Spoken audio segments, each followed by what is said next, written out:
Sir Douglas Akidi and his family were having a running battle over a mem who was just 16 or 17, he heard. He had seen, while working as manager, young secondary school girls come to see him during break or after school. He knew how happy his boss usually was when he welcomed them into his office.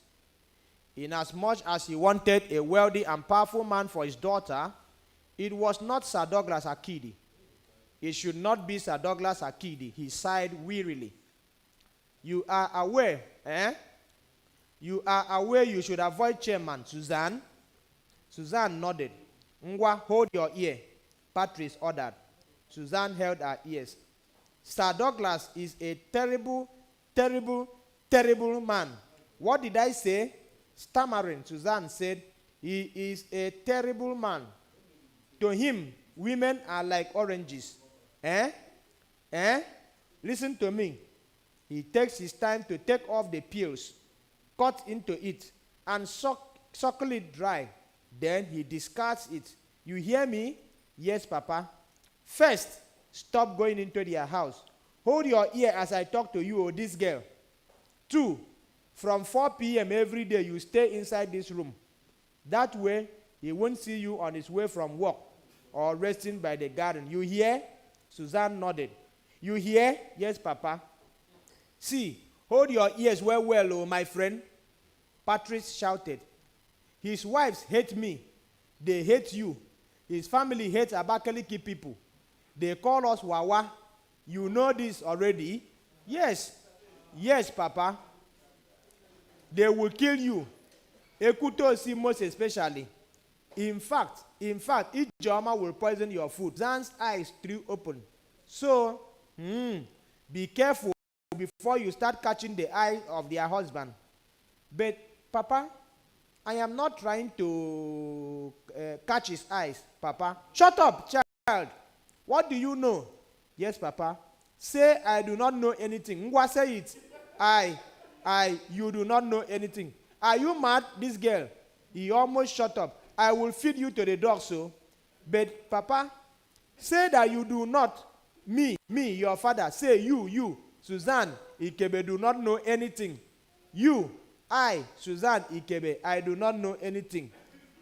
If I see that you look at Chairman, I will put you in the next 911 lorry heading to the village.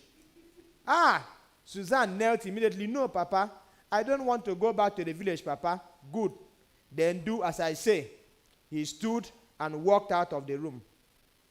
What Patrice Ikebe did not know was that some things which were to happen in this life were beyond his control. Thunder was roaring that day. Someone was roasting some ube in the kitchen. The sweet aroma filled every space in the house when Patrice removed his shoes by the entrance to the lounge and wiped his legs on the footmat. He began to climb the stairs to Sir Douglas Akidi's flat for the first time since the event of 1976, when he went into that flat with Irene to beg for mercy. The wall has been repainted, Patrice thought. The ceiling too. The ceiling was aligned with various family portraits. The first was of Sir Douglas with Ekutosi at their church wedding. He looked to be in his late 20s with a full head of afro, lean like he had not eaten for a month. Ekutosi's feature in the portrait always confounded everyone. She was slim, brown-skinned, and beautiful. Patrice always marveled at the change. No one would ever believe that the same elephantine Ekutosi was the woman in the portrait. The second portrait was that of Sir Douglas and Ijoma at the court registry in the UK. Another was that of Sir Douglas with Irene at their traditional wedding. He was dressed in traditional Arochukwu attire and had beads around his neck and arms, while she wore a beaded legs made into a blouse with puffed up arms that made her appear like someone who was about to sprout wings and take flight. And at the landing was a massive portrait of Sir Douglas being knighted. He never failed to mention to anyone who saw the portrait that he was only 41 years old at the time. There was no electricity due to the rain. The house was run by a power generator, so the bulbs were emitting lights that were sort of dancing. When he knocked and heard the gruffy baritone of his boss, he walked in. He willed himself not to look around. The sitting room had been transformed to look more majestic, like a palace. He wished he could live in a house like that. The air conditioner was on despite the rain. Sir Douglas was sitting on his favorite chair, now covered with the skin of some animal Patrice could not place. Stick he sometimes carried, not because he was too old to walk, but to show he was an important chief, was between his legs. He had obviously just come in. Some surrealist melody serenaded the entire flat. It was the BBC Symphony Orchestra's performance of Fantasia on a theme by Thomas Tallis. Chairman, sir, you asked for me, sir. Yes, Patrice. The man poured for himself a beer into a tumbler. He lifted the glass to his mouth, the foam covering his mustache. As he drank, Patrice drank with him, swallowing saliva, Adam's apple bobbing up and down. Sir Douglas noticed but said nothing. How have you been finding your job, boy? Sir, my job? Yes, Patrice. Please, sir, I am doing my best, sir. There was a Patrice's hands were at his back, his head bent as he read the lines on the woolly Arabian rug. Patrice, I have been thinking about you lately, Patrice. Sir, well, for old time's sake, I think you deserve a change, boy. Patrice looked up, hopeful. Could it be he would now have to pay Offobuike back? Could he afford to go to his village after a year of staying away? For that moment, a film played in Patrice's mind. He alighted from a Pujo at Nwida market. Village people surround him, singing how he went to war against the Osopong people and brought home an enemy. He is at his home in the evening. Bottles after bottles of brandy and cartons of beer. People are drinking, dancing. There are 4 young and beautiful women hovering about. One appears to look like Norma. They appear ready to do his bidding. He notices that he is dressed in an overflowing agbada, immaculate white. His sandals are well polished.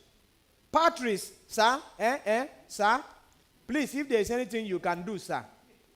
Sir Douglas Akidi smiled. You were faithful to me, boy, until you tried to ruin my business. I recall when we used to travel to the north together, to Kano, Zaria, even to Maiduguri. He sat back and poured another glass of beer. He took his glass. About 2 minutes passed before he said, we have done a lot together. He paused. You have seen me at my weak moments, boy. Patrice remained calm. Once, Sir Douglas gave a young woman in her early 20s money for an abortion. The girl had come straight to the office from where she went to do it, bleeding. Sir Douglas had surprised Patrice. The man did not panic, even as the girl sat on the couch in the office, her clothes sodden with blood. He had simply asked Patrice if anything could be done. We need to take her to the hospital, sir. We? Are you stupid, Patty? Sir Douglas had surprised him by yelling. Do you want the whole of Abakaliki to talk about how I took a bleeding, dying girl to the hospital? The girl's eyes were dilating, almost shutting while the two men conversed. Patrice was hovering over her, slapping her lightly on the cheeks to keep her awake. Fix it, Patrice. And Patrice had lifted her into his arms and hurried out. He had fixed it. You should not be working as a handman at the mill, Patrice. Yes, my chairman, sir. Yes, sir. Yes, sir. As the conductor was bringing the orchestra to the end of Fantasia on a theme by Thomas Tallis, Sir Douglas Akidi said, "How about this, Pat boy? I give you one of the lorries, the new one. Choose a route, say Medugri, Zakibiam, Kafanchang, or Aba. No, you need a route where you can make money, where people go to do good business. And that should be somewhere in the north, somewhere far away, say Medugri. Look, Aba is too close by. There is no money there." Patrice was nodding several times like a lizard. He was beaming. His heart was pumping too much blood at once. He was woozy already. He prayed he should not faint. He had suddenly begun to sweat. "Medugri is a good route, but you will need a good lorry. We just purchased 3 a couple of weeks ago, and 2 of them are yet to be assigned." "Thank you, sir. Dalu, sir. Iduike, sir." "Don't mention it, Patrice." Sir Douglas took another bottle and opened it. Patrice took that as a cue and turned to leave. "Patrice?" Patrice turned back, all smiles. "Don't bother going to the mill tomorrow. Come to the office. Emeka will show you the lorry and work out how much you are to remit after every trip.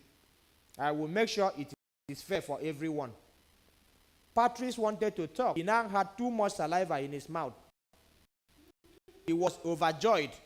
He approached Sir Douglas a little and prostrated on the floor.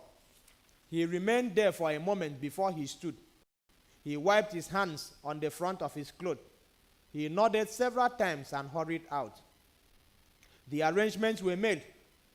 Patrice Ikebe got a brand new 911 Mercedes lorry, newly coupled. The bucket was done with timber as usual and painted brown. At the site were the inscription, "Sir Douglas and Sons International Limited." And at the tailboard, Patrice got a painter to write in bold calligraphy, "Egonri," which loosely translated to "food money." When asked, he informed anyone who cared to listen that the lorry was going to be his ticket out of poverty. Patrice was jubilant for days, following his preparations for his first trip. He brought the lorry home, parked it in the street, and took Suzanne, who was followed by some of the other children, to see it. They climbed into the lorry and from there talked excitedly. Suzanne wanted to know how long it took for a lorry to get to Medugri, and he answered that it was between a week to 10 days or more, even up to 2 weeks, because they stopped at markets along the way to pick traders and dropped off some. Besides, Maiduguri was a long distance away. One of the children asked if he was going to buy a monkey and chain it to his lorry like most lorry drivers were wont to do. He laughed happily and said he would think about it. "You should, Papa," Suzanne agreed. "I hear monkeys chained to lorries help save drivers from accidents." Patrice smiled and said he would consider it. He had known the myth for years that because of the agility of the monkey, if it were chained to a lorry, the driver could jump off mystically from the lorry if there was an accident. That evening, Irene saw Patrice conversing with Okon by the boys' quarters while she was harvesting onubu leaves. "Patrice," she called. "Congratulations." Patrice nodded and smiled at the woman. She asked Patrice to walk with her. Some distance away from Okon, Irene said to him, "How have you been, Patty?" "Fine, Madam Irene." "You are happy?" "I am happy now, Madam." "I hope the terms are favorable." "Yes, Madam. What Oga said I should be remitting after every trip is the lowest to compare to that of the other drivers, Madam." "Good." The woman paused to look at Patrice. They were at the part of the compound where children had their swing. Holding the chain of one of them, Irene said, "Now, Patrice, you did not ask that he increase what you remit, and after some years you could take the lorry as your own." "Madam, if I were you, that's what I should have asked for." Patrice's heart began to beat heavily. He was thinking, pondering the advice. "Madam, I don't know what Oga would think if I made such demand. Irene shrugged. There is no harm in trial, she said. Well, it is late now, isn't it? I guess so. Start first, and after a year, if you are diligent with your remittances, I could put in some words for you, Pat. Thank you, he beamed at her. Dalu so. You are welcome. The woman began to walk away but stopped. She saw that Patrice was still standing by the swing. He said, Patrice, Madame, have you wondered why my husband suddenly changed his mind about you? Patrice? Eh? I have been thinking, Patrice. In fact, it bothers me. He could see the worries on the woman's face. Why did chairman decide to help you after allowing you to suffer in poverty all these years? Patrice began to stammer. No, ma, I haven't thought about it. But madam, he said we have come a long way. Irene smiled in a way that showed she felt pity for Patrice. You believed that? Patrice's face furrowed in frustration. The woman approached him. Patrice, you are not a child. You and I have known chairman for a long time. We know he does nothing for nothing. He does not believe in charity. He is seen to be generous, but only so far as it benefits him, one way or another. Eh? Patrice's face contorted in worry. Think about it. If I were you, I'd want to know why he had a change of mind and offered me the lorry. The woman turned and walked away in search of other leaves of onubo for her soup. The day Patrice was to leave for his trip, he called Suzanne into the room. You see, Suzanne, he said to her with a calm voice, education is like water, a mighty ocean. When you immerse yourself in it, the vastness for which you can swim is endless. Nothing, he said, but you must start from a point, and you are already at that point. The good thing is that when you swim in this ocean, you dine with the sharks, the dolphins, and the mermaids that make the ocean their abode. You become equal to them, even if you were just a tilapia. He placed his hand on her shoulder and squeezed. As he squeezed, tears came to Suzanne's eyes and rolled down her cheeks. It was one of the very first times her father would be showing her any affection. He was talking to her as if she were a human being. Some of us who had no education have no bargaining power. And even if we were sharks, we cannot swim with other giant water animals because our fins are clipped and tied. Look at me. I was an important man, well respected in this town, revered in our village and community. Now I am nothing. A little wave drifted me off to nowhere. I cannot swim. That is why I want you to have education. Sir Douglas and all his family put together are not half as smart as I am. But what can I do?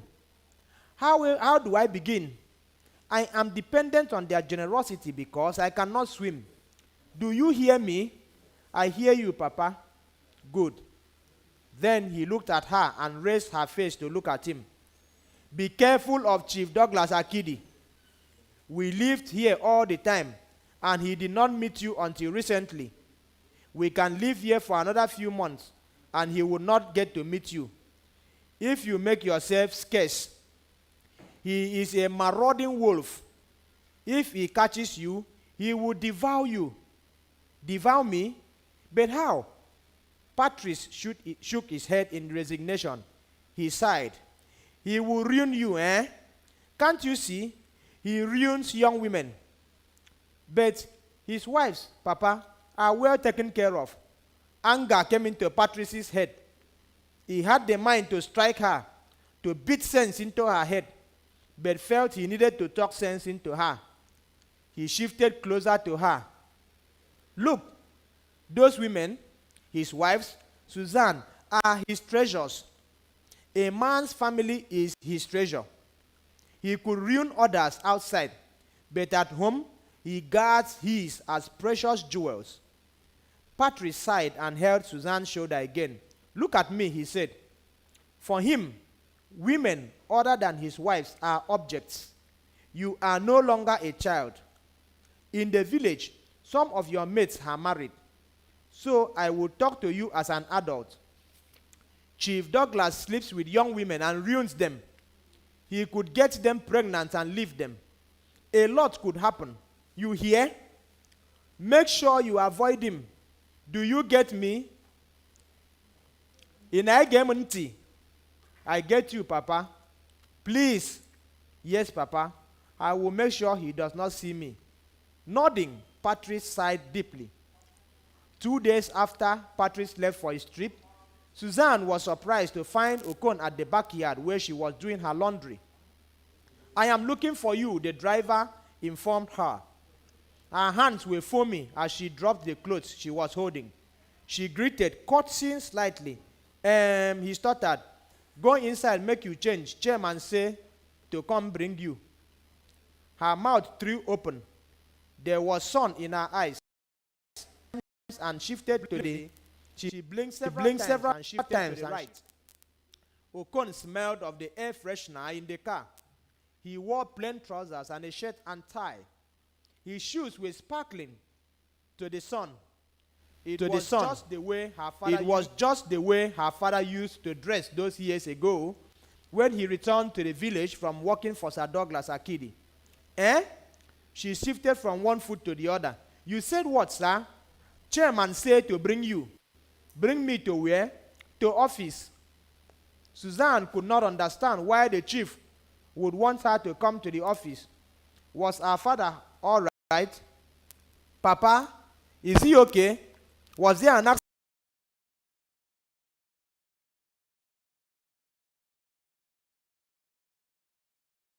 accident, sir? Don't be fool. How about Suzanne? Suzanne, sir. Okon shrugged. Look, your father is on his way. Go Medugri. Nothing is happened to him. Now hurry, Okon said, raising his hands. Go change to something good. Something good? Hurry. This girl. Suzanne looked at herself. Then she wiped off her hands on her gown and hurried inside. She brought down her sack bag and threw the contents on the bed. Then she stood arms akimbo and surveyed the heap. She bent and selected a long skirt, almost reaching her ankles.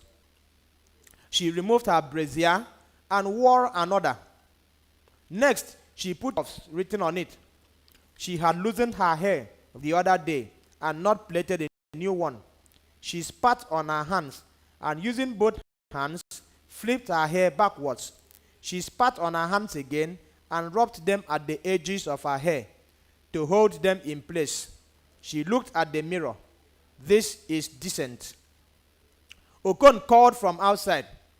She hurried out. Okon had brought the car close to the boys' quarters. It was a Mercedes, the one her father had gone with Sir Douglas Akidi to Lagos to order some years back. The body was glistering to the afternoon sun. Someone was playing some Kenny Rogers in the mansion. She waited for Okon to climb in before she opened the door.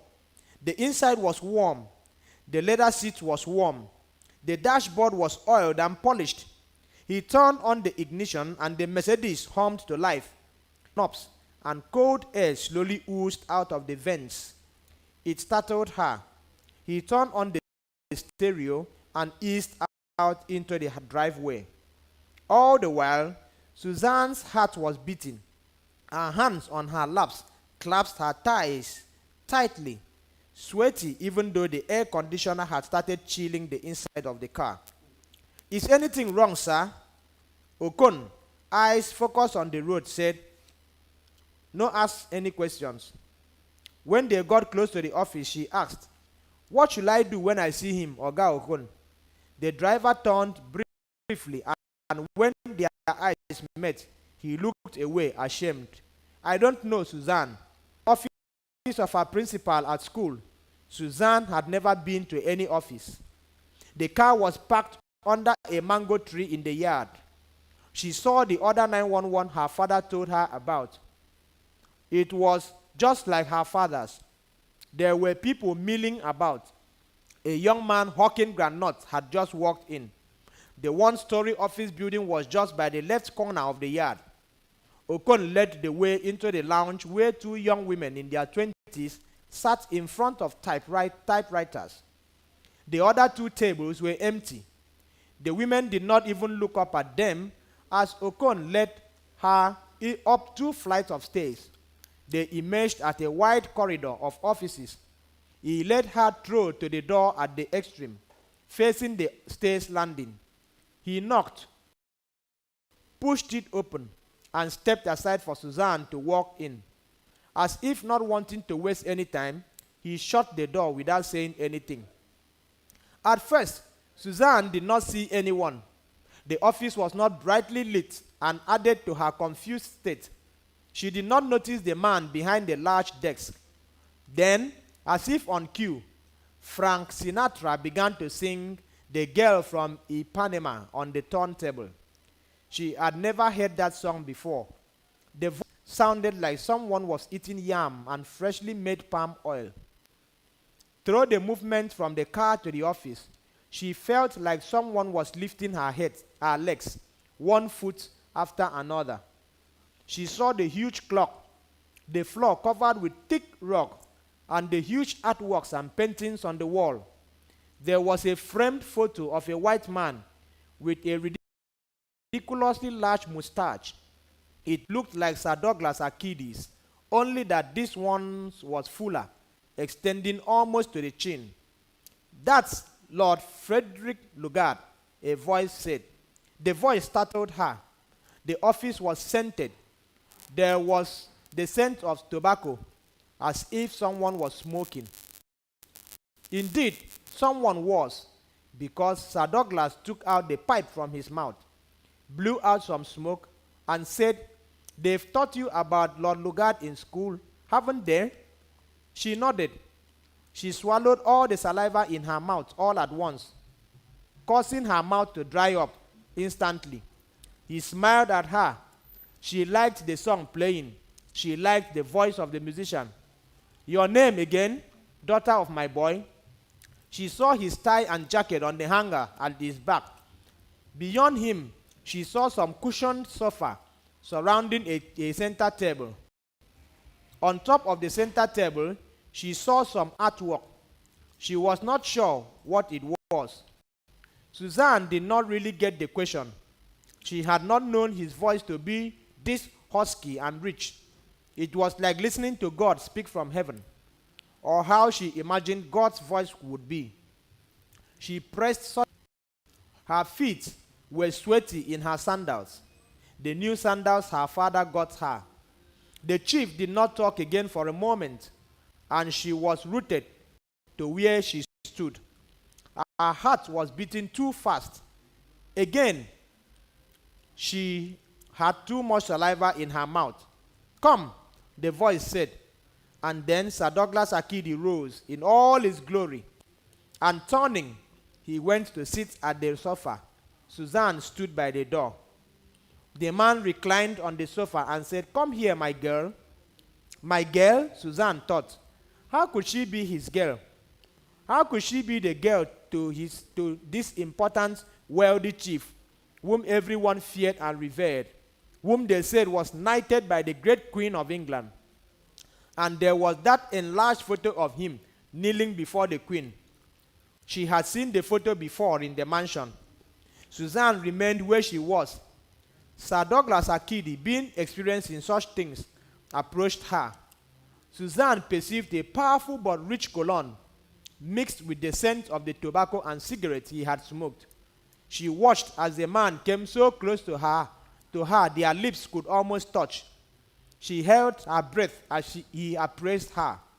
Then she nearly fainted as he brought his face to her neck and sniffed and held his breath. She imagined him closing his eyes. She remembered she had used her saliva to pack her hair. Could he smell that?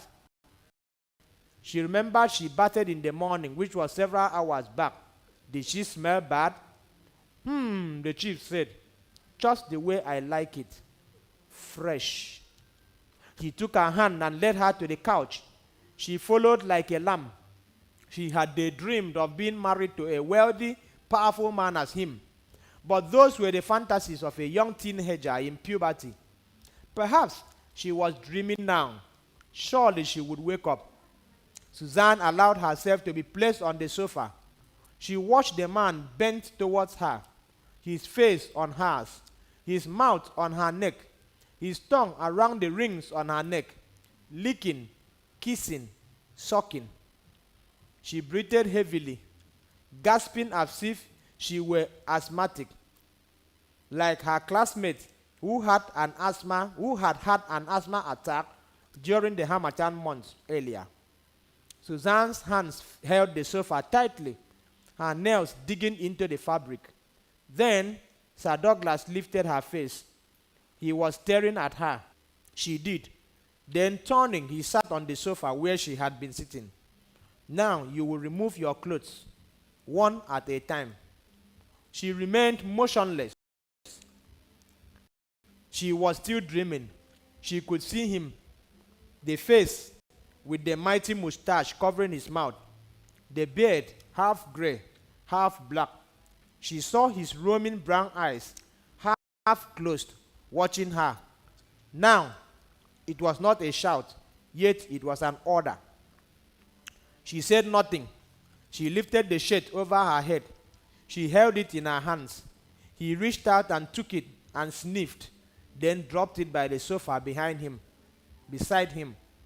He had this smile of happiness, yet she thought it was not happiness. It was something else. She could not place what that smile meant, not at the time. She got home and put everything into perspective. But now she could not.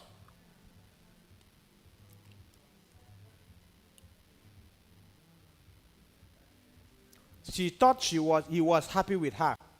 Sir Douglas Akidi nodded at her skirt. Suzanne pulled at her long skirt and stepped out of it. Her underwear was old, as if she turned, and if she turned, he would see that it was torn at the left cheek of her ass. She knew that the waistline of her underwear was brownish, for she had had it for a long time. She covered her crotch with her hands, but he said, "Remove it."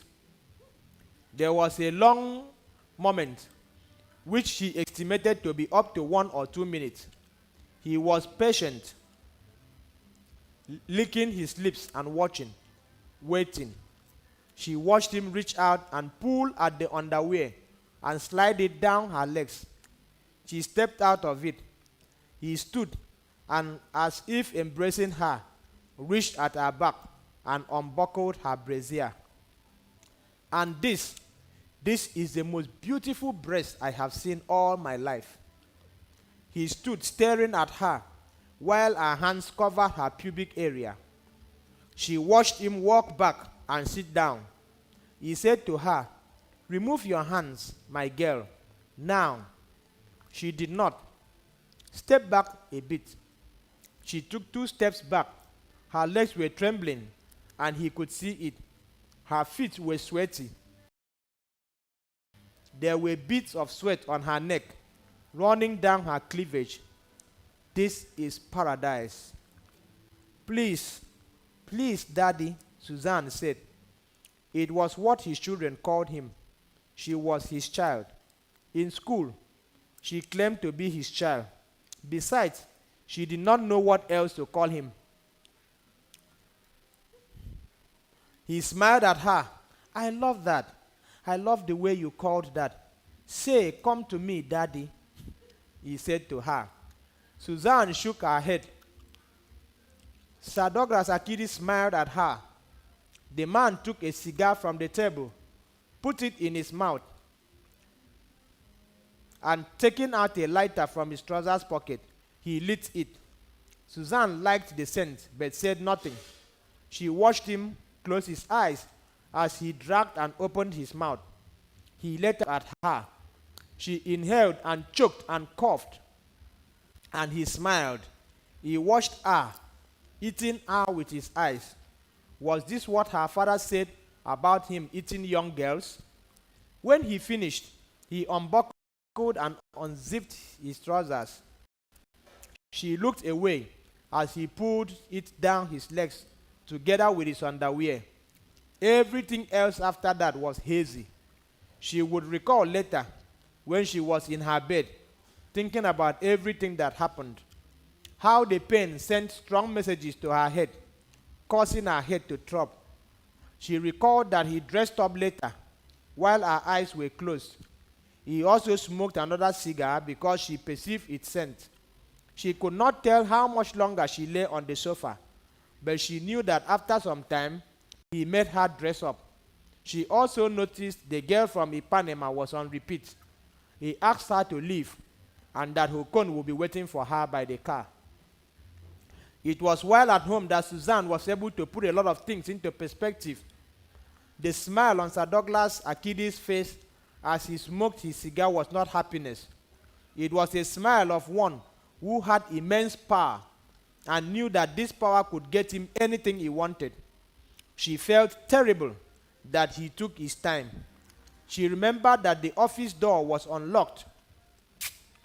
All the while. Yet the first thing Suzanne did when she went into their room was to go to the mirror. Why does he want me? She undressed just the way she did when she was at the office. And when she pulled her underwear, she saw that it was soiled. So she dropped it on the floor, removed her sandals, and looked herself in the mirror. Yet she did not see anything. After a while, she climbed onto the bed and slept. When she woke, it was night. The wall clock said it was 8 o'clock. She had not had any food since afternoon. She was hungry. She missed her father. Then she sobbed for the first time since afternoon. It began to rain, and power went off. By midnight, there was a storm. So she went out into the rain and washed herself by standing at the threshold of their house, so that rain from the zinc roof showered on her. She scrubbed and cried and scrubbed as thunder roared at her, and lightning crisscrossed the sky. An hour or more later, shivering now as the rain had retreated, she went back into the house, not caring if Okon saw her from his own apartment. She collected her underwear and put it into a black nylon bag and tied it up.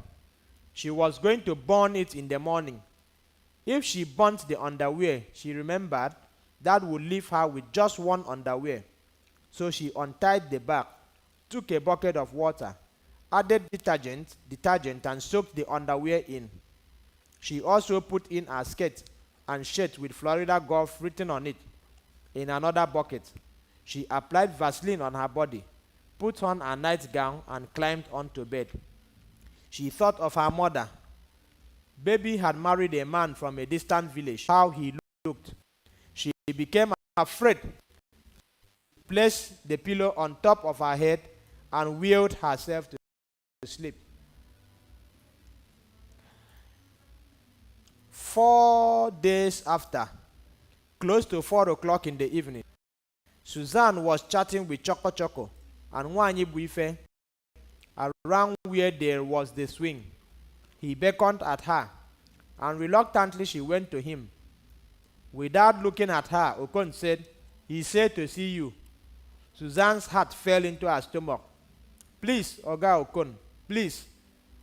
You cannot talk, no. You cannot talk, no. But I can, can't I?" Suzanne turned to look at the others. They weren't even paying attention. "Think of your papa." Susanna. Chairman go take the lorry from him. Why? There was a moment of silence. Her father wanted the lorry so much. He said it was going to change their lives. She turned to go in to change. "Just get into the car." Like this, she looked at herself. Okon wanted to get the job done. He did not want any of the man's wives to see the girl going into the car. "You are okay." She was dressed in shorts and the shirt with Florida Gulf written on it. She was wearing bathroom slippers, and her hair had just been weaved that morning. Okon opened the car door, and Suzanne got in. Her friends watched, astounded. Okon did not go to the office this time. He took her to the Abakaliki Men's Club. Suzanne always passed the club, but never knew she would one day go in. She was mesmerized by the greenery, the matured royal palms, the queen palms, the Malina, and numerous posh cars parked there.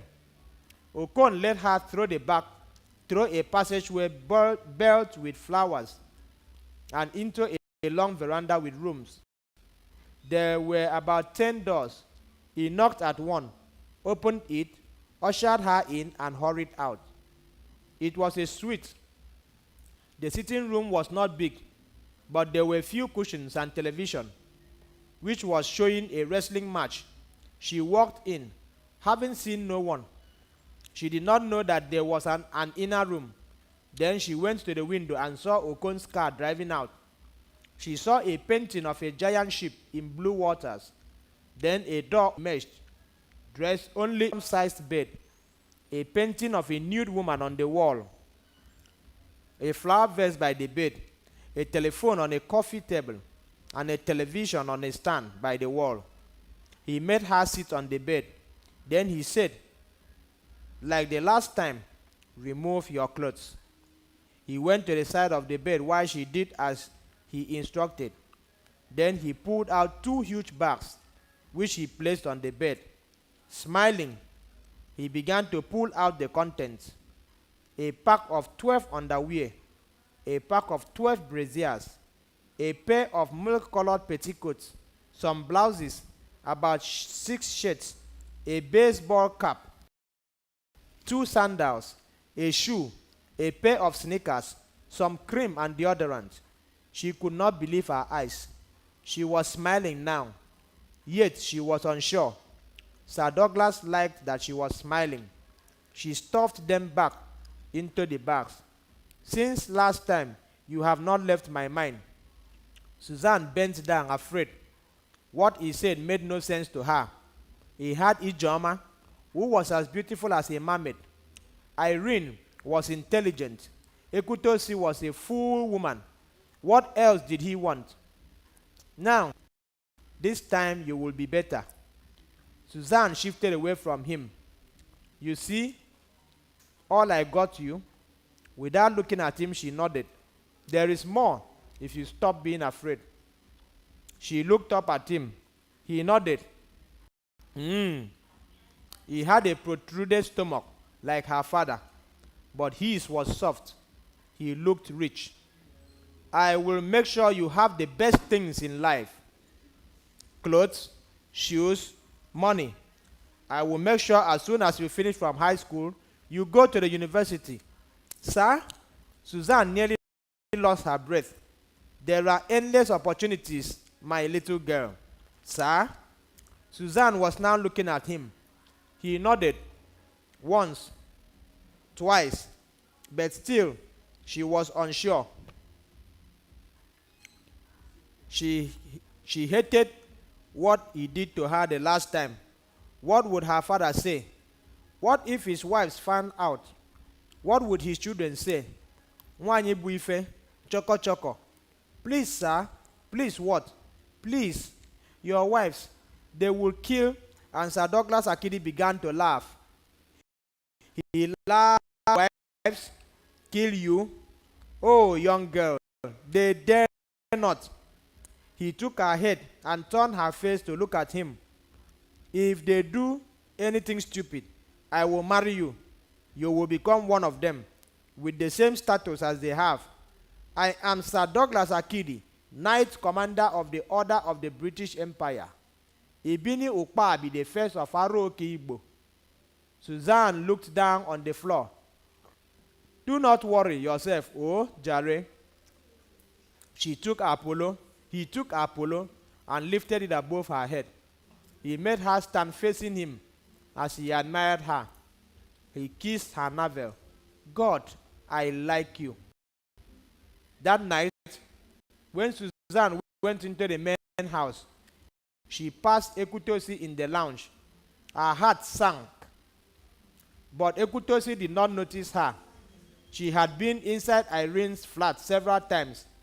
But when she got in, Nwanyibuife told her that her mother was in her room and had asked her to meet her there.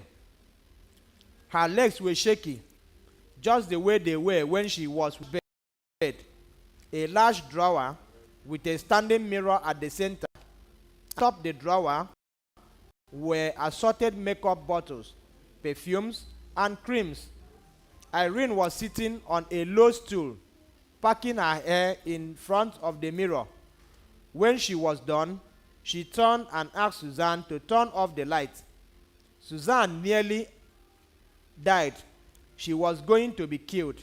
She thought of possible ways she could be killed in the dark. Just turn it off. The switch is by the door. Suzanne turned and saw the switch. With trembling hands, she did. Now come and sit on the bed. She walked to the direction of the bed, and when she hit it with her legs, she turned and sat. The woman sat beside her and said, I asked you to turn off the light so you can trust me, so you would not see my face and be scared or be shy. Yes, madam. You know, in times such as this, the darkness can be our friend. She said nothing, not comprehending. Now, you will be truthful to me, so I can help you. Way in Chairman's car. And Suzanne gasped so heavily, Irene heard, Madam, I am not angry. Genti, I will not be angry with you, Biko. I want you to answer me with all honesty. Suzanne felt the woman's hand on hers. Reassuringly, they were soft hands, like someone had padded foam on her palm. Suzanne had never been so scared all her life. This was worse than when Sir Douglas Akidi had her in his office for the first time and asked her to remove her clothes. This was totally different because she felt that this woman was deceiving her. She was going to seem friendly, and when she told her the truth, she would attack. Perhaps Ekutosi and Ijeoma were already on the know. Okon said he wanted to drive me around, ma. Suzanne was grateful the light was not on, so there was no way this woman was going to see her face and know she was lying. You know, young girl, when I asked you to turn off the light, it was so that you would not look at my face and feel threatened or scared. I want us to have a frank conversation as mother and daughter. Yes, you are like my child, you know, and you can trust me. I am the only one who can save you if you are in trouble.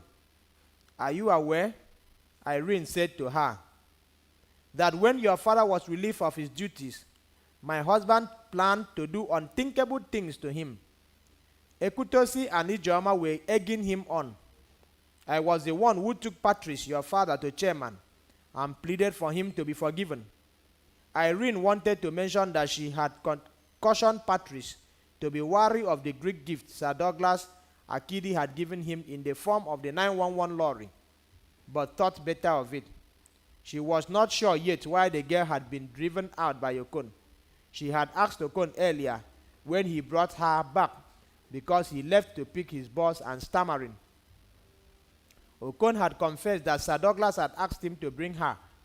He did not say that he took her to the club. He said he took her to the office.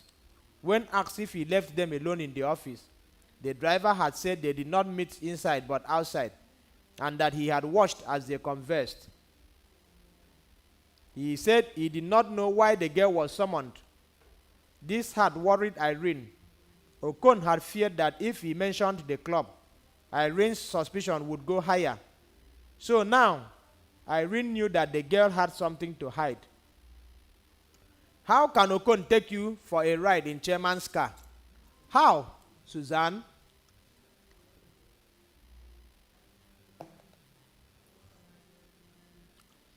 How, Suzanne? How? Naija, kamgwagi.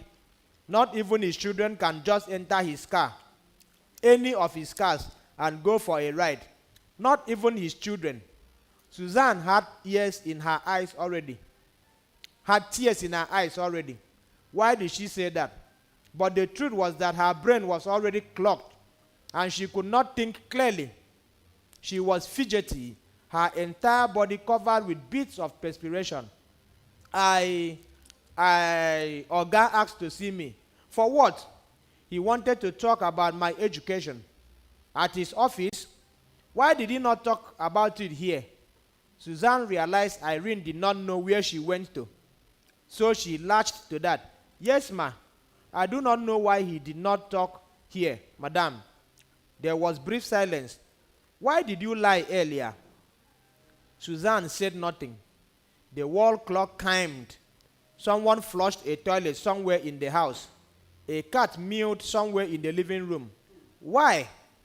Because, madam, because I am afraid. Irene sighed. Look, she said, advice, young girl. Irene took her hands again. Stay away from chairman. If he asks Okon to come to call you, tell him you are not going. Then you come tell me, you hear? Inanu? Yes, madam. Hold your ears. And in the dark, Suzanne held her ears. Do not go to his office. Do not go into his flat. If he asks anyone to come pick you, or to ask you up to his flat, hide somewhere. Then make sure you tell me. You hear me? Yes, madam.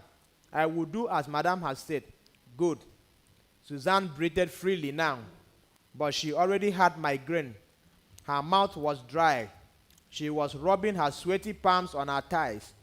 Look, if you get pregnant by any man, Suzanne, your future will be ruined. No education for you. If you abort the baby, you might die in the process. You hear me? Yes, madam. I don't want to think that he has other motives aside inquiring about your education. Yes, madam. But now that your father has a lorry, he will make money, enough to ensure that you continue your education. Yes, madam. Thank you, madam, for everything. You can only thank me after you have become the best you are destined to be. Do not allow anyone mess with your head. You are a beautiful girl, and men would naturally want to have a taste of your beauty. Suzanne said nothing. Where was this beauty others were talking about? Perhaps when she began to dress in the clothes the chief gifted her, the beauty might show, she wondered. Please, now that your father is not here, if you need anything, if you are sick, if there is trouble, let me know. Just let Nwanyi Buife know, and she will tell me. Thank you, madam. God bless you, madam. Irene sighed, told the young woman to turn on the light on her way out. Suzanne stood. She staggered a little. She was weak and hungry. She shuffled to the door. In her room, Suzanne could not eat the food she took from the kitchen. Every time she scooped the beans pottage into her mouth, it tasted chalky. She could not chew. The bags containing the gifts Sir Douglas got her was just under the table. Now they irritated her. She wondered what would have happened to her if Ekutosi or Ijeoma learned of her visit to their husband. She did not want to imagine it. Patrice Ikebe returned after 7 weeks. He had intended to stay for 4 weeks, but found he needed to stay longer in the north to make the necessary contacts for the rice business he wanted to start as side hustle. His plan was to use the money he made as profit to buy paddy rice, which was cheaper in the north, and on his return, he would parboil the rice and sun-dry them, then get them milled and sold as finished product. Sir Douglas would not know. On his trip, he bought a few 100 kg bags of paddy rice, which he intended to dispose of as soon as he got back to Abakaliki. Now that he had made the necessary contacts, he would need to rent a space somewhere close to the mill, purchase tin drums meant for parboiling rice, hire workers, and buy firewood and mats for sun drying the parboiled rice. Then he said for business. Riches would be his. He arrived at Abakaliki around midnight and slept in his lorry at the Ozana Park. In the morning, he went to the office, submitted his account to the manager, deposited the money that was due to Sir Douglas Akidi, got a receipt for it, and hurried home. He had got a monkey, which was tied to the tailboard of his lorry, and he was going to take Suzanne and some of the children to see it. Suzanne was sprawled under her blanket. She could not rise to greet him. Her eyes were swollen like one who had been crying. When he touched her neck with the back of his palm, he realized how hot she was. "What happened?" he asked. "You have fever?" Suzanne nodded. When did it start? "A few days now." He took her up and made her wear her sandals, which he noticed was new. The shirt and skirt she wore were new, but Patrice thought nothing of it at the moment. He took her outside and supported her to the gate, where they found a motorcycle, and sitting behind her for support, he took her to a medicine shop. The world spun before Patrice Ikebe's eyes. As soon as the shop owner, an elderly woman who retired from the general hospital as a nurse, told him that Suzanne could not take chloroquine for malaria because she was pregnant. Pregigini, she is pregnant, can't you see? Suzanne collapsed. It took the combined effort of the women and Patrice and a few others nearby to resuscitate her. After she was made to eat bread and hot chocolate beverage, which the woman was gracious enough to provide for her, Patrice took her home. Patrice would have left her there, but the whole thing was still surreal to him. He did not want to believe it, and he was not going to believe it, even if a test result showed that Suzanne was pregnant. Patrice would not believe until he saw her stomach protruding. How could she be pregnant? How? So he took her home in their room. In their room, Suzanne's eyes were drooling, obviously in need of sleep. She sobbed as her father paced the room. After a while, Patrice hurried out. He did not talk to his daughter. He did not know how to start. Where he thought he would have been violent and aggressive, he found that he was weak. Now, no, she cannot be pregnant, he continued to say to himself. He willed himself to believe this as he hurried to a beer parlor. Patrice Ikebe drank bottles after bottles of beer. When he got home, Okon was already back. They met at the front of the boys' quarters, but the driver did not warm up to Patrice. He seemed distant when he greeted as if they were quarreling, but Patrice did not notice. He was drunk, and it showed from the way he lifted his legs, one after another, as if they were made of some bomb that would detonate if he walked like a human. He went into his room and locked his door. Then he took out his belt and descended on Suzanne, who was on the bed, unable to move. Patrice was sure that Okon and his wife could hear Suzanne's scream. He was sure some people in the main house could hear, but he did not care. Buoyed by this alcohol, he beat her until her body had stripes and welts, and the belt was bloody. He beat her till he collapsed on the floor. He wept. He wept for his lost position. He wept for the oath he took in the village. He wept for his wife, his beautiful wife, baby, whom he lost. He remembered the many times Sir Douglas Akidi called him boy, and he wept. He wept for the many times Sir Douglas rubbed his head while talking to him. And then it crossed his mind to ask the question he should have asked all along. Wait. He rose swiftly. Tell me, who got you pregnant? And hearing this, Suzanne began to crawl backwards till her body hit the corner of the room. Please, Papa, Who? Who? Who? Patrice was screaming. In fact, he had become a madman. He was ignoring yet again the banging on the door by Okon and his wife as he continued to scream at her. Finally, when Suzanne feared he would pounce on her and possibly strangle her, for Patrice's eyes were bulged and veins had shown all over his forehead, running down to his temple, prominent like he was being operated with batteries, she confessed. As soon as Suzanne mentioned who it was who put the seed in her, Patrice fell back and peed on himself.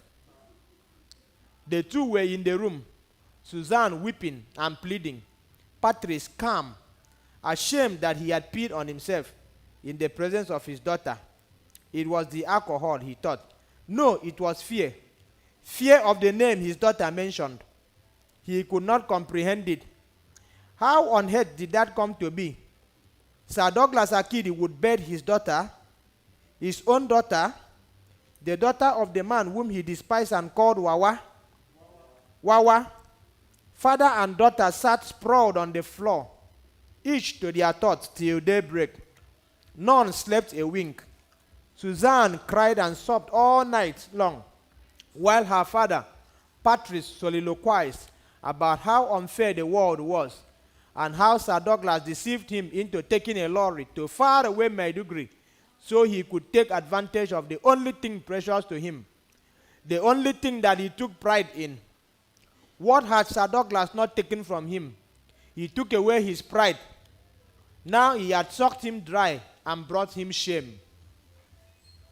The next morning, even before shops were opened and while many school children were still prepared to leave for school, Patrice Ikebe hurried to the market, where he bought a long machete.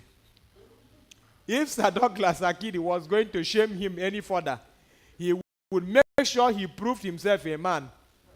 And what better way to do it than to chop off Sir Douglas Akidi's head and dangle it for everyone to see? The scene played out clearly before his mind. He was going to walk into the office premises, the machete concealed. Then he would ensure no one was in the office with the chief before going in. When he got in, he would draw out his weapon and attack the man. He had the elements of surprise in his favor, and he was going to deploy that. He knew, since he had worked with the man for years, that he kept a revolver inside his desk drawer, the upper right-hand drawer. If he approached the chief as if he was going to shake his hands, which Sir Douglas Akidi would find strange, as they rarely shook hands, unless the chief was the one who offered, then he would utilize this surprise to throw him off balance. Then, close to the man, he would draw out his machete and attack. He was going to strike him on the shoulder first, then cross the decks to him, so that as he lay on the floor, in the pool of his own blood, he would be well positioned to chop off his head. Patrice Ikebe, having gone through this plan several times, agreed with himself that it was safe-proof. But what will he do with the head? Everyone would know he did it, so there would be no need to hide or try to cover up his crime. If one was going to hellfire, why not take the broad way? He thought. So he concluded that he would take the head and exit the office, and holding it by the hair, lift it up for all to see, blood trailing down the stairs. He was going to live up to the song they used to sing with his name in the village every time he returned home, about how being an important fearless warrior, about him being an important fearless warrior who fought the Osopong clan and returned with the enemy to prove his prowess. The dirge had been a metaphorical praise song for his exploits, but now it was going to be different. His name will be in all lips in Abakaliki and the entire nation as the man who redeemed himself by cutting off the head of his boss, who got his teenage daughter pregnant. Patrice charged himself up with kai. He changed into bongo trousers and a shirt. The machete was hidden inside the trousers. He had inserted it from the waist area and held the head of the machete with his belt, such that The weapon was by his thigh, stretching down to his knee. He was careful how he walked, so no one would notice. The office yard was coming alive when he got there. There were few lorries parked. Some drivers were playing draft. A newspaper vendor had set up shop by the entrance. Some hawkers roamed about. Some men waved at him, but he ignored them. He walked into the main building, into the lounge, his eyes bloodshot. There was just one lady by the typewriter. His were open. He passed them. His mind focused on his mission. At the office, at the extreme where the object of his anger was, the secretary's office, which was the closest to Sir Douglas Akidi, was also open. And she was in. Patrice was surprised that she greeted him. "Hey, Kedu, Odimma, you have come to see Chairman?" Patrice nodded. He had removed his hand from the machete so that she would not notice. She was at the door, her hands holding the door frames. She was dressed in a short skirt and a blouse tucked right into the skirt. She wore large earrings, large balls, and a light makeup, but her lips were painted deep red, which brightened her face. Patrice did not notice any of this. She smiled at him. He wondered why she was being kind. He wondered if it had to do with his change of fortune, since she was now a driver. And she was sure he was making money. Was she flirting? Patrice turned to go to the chief's door, but the secretary said, "Why in a hurry?" Patrice stammered, You don't want to chat with me? I have been summoned by Oga." "Wait now." Patrice ignored her and hurried to the door. He waited to be sure she had gone inside her office before he opened the door. Then he took a deep breath and walked in. Sir Douglas was reading some papers in an opened file when Patrice walked in. He looked up from the file. He rubbed his eyes and dropped his pen on the file. Patrice scanned the office to be sure no one was there. He saw the new guard on the wall and noted how the man's mustache was like that of Sir Douglas Akidi. Sir Douglas's face changed into surprise and anger. "You did not knock, boy." Patrice said nothing. Sir Douglas Akidi inclined his head to the left, placed his two hands on the desk and watched him. "Boy, how was your trip?" Patrice approached the desk slowly. His heart beat fast. He saw Sir Douglas Akidi standing in front of the desk while his daughter, Suzanne, laid on it. He saw her pleading. He saw the smile on the man's face. His head ached now. He could feel his head banging. Somehow, someone was hitting his forehead with a pestle. He tried to remain focused. He saw Sir Douglas Akidi lift Suzanne's dress. He saw her resistance. He saw him slap her hard again and again. He saw it all. And all the while, his eyes were wide, red, menacing. Now he was halfway between his prey and the door.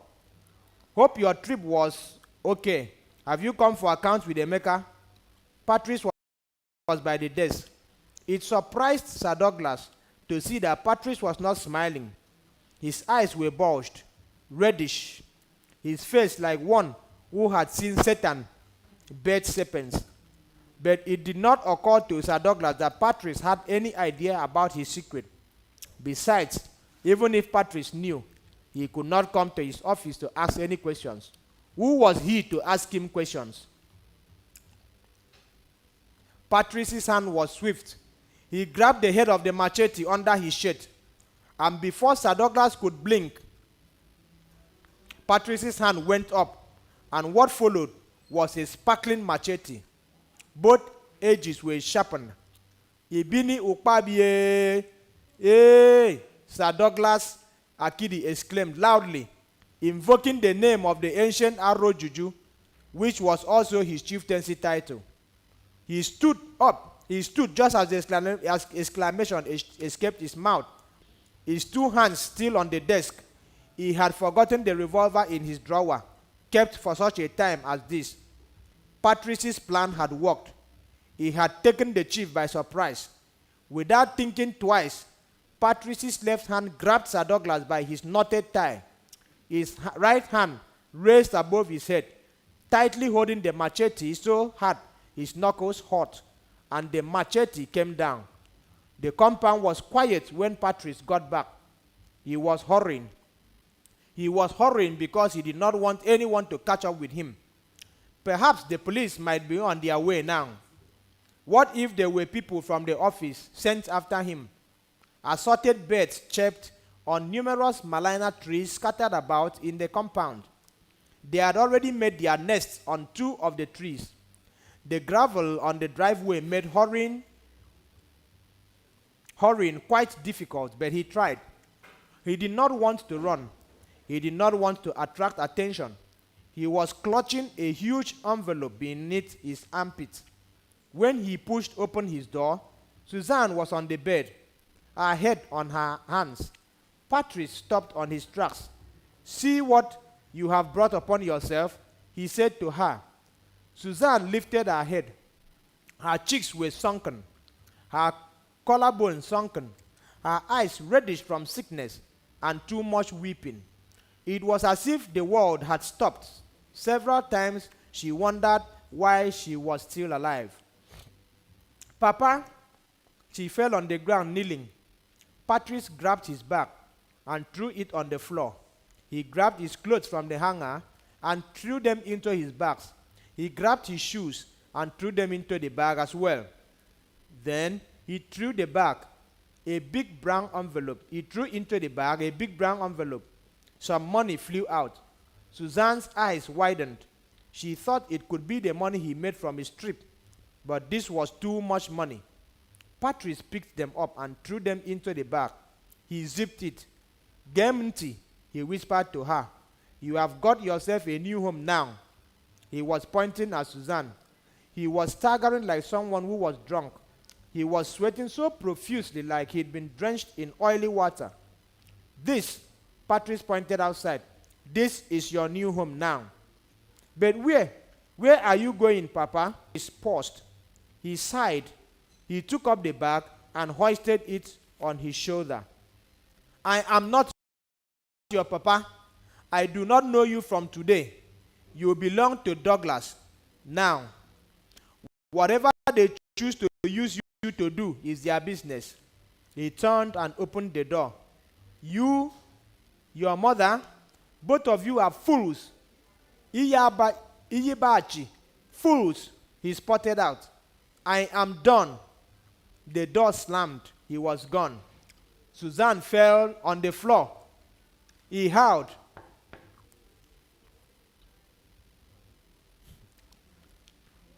But he would need a place to cool his head first. The place which came to his mind was the home of his lorry conductor. It was a one-room in a face me, I face you apartment. When he got there, he told the young man that he was traveling to the village. He needed a rest. He had a shower and rested. He had a shower and slept off. Patrice had a dream. He goes into Sir Douglas's office. He chopped off his head using a sword and kicked the head down the stairs to the lounge and out of the yard. Then many people surrounding him, jostling to kick at the head. Someone dives in and takes the head. Patrice protests, but see, that is this person that is Methuselah. His mouth is wide open in shock. Every other person begins to run. Patrice turned and ran too. Patrice shopped for clothes for himself, for Bike, and for his father, and for literally everyone he knew in the village who had had sympathy for him during his ordeal. Following the oath, he also bought tobacco leaves for snuff for his father and some bottles of brandy and gin and vodka. Then he negotiated for a taxi to take him to the village. The trip home was long, unusual. It had been over a year since he had the village in rags. Now he had now he was returning to a wealthy man. He had enough money to make himself a new blockhouse and to start up any business he fancied. He could marry a new wife. Everything was possible. Those who laughed at him after the odd would see that God was not blind. The road the road was the way it had been, narrow, potholed. The driver trying to engage him in a conversation had fallen quiet. Patrice was left to his thoughts as the vehicle bumped him this way and that.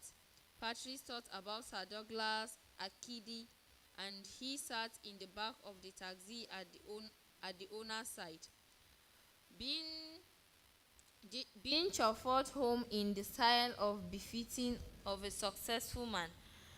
This, his hand on the window, breeze blowing at his shirt, hitting his face. He saw the shock on the chief's face when he drew out the machete. He saw how his eyes bulged out. He had screamed. Chief Douglas Akinde's eyes had widened when he grabbed him by the collar, holding the tie tightly, squeezing out breath from him, choking him that instant. Then he had raised the machete. It had come between the shoulder and the neck. It was where he was imagining he could hit the man first before proceeding to slash off his head. He had seen the blood splutter as the machete connected. He didn't feel it on his face and hands on as he imagined. He had blinked several times. The vehicle was gaining speed now. Dust was entering the taxi. Patrice could feel the dust on his lip and his face. He could feel the dust in his nostrils, but had not felt Sir Douglas Akindi's blood on him when the machete would have hit the man. He had not felt the blood because the machete did not land on his prey. It had hung mid-air, dangling as if the hand holding it suddenly went numb. Patrice realized for the first time in his life that his range was not enough to carry out his threats. For no matter how enraged a man is, if faced with another of greater authority, the range amounts to nothing. For it is said that the machete goes blunt when it faces a great meat. Besides, it was not that Patrice's hand went numb. It was that at the point when the machete was on land on Sir Douglas' shoulder, just the junction between the neck and the shoulder, a small voice whispered in his ear that he would die that day as well if the machete landed. Patrice swiftly grabbed the chief the machete and let its hand descended.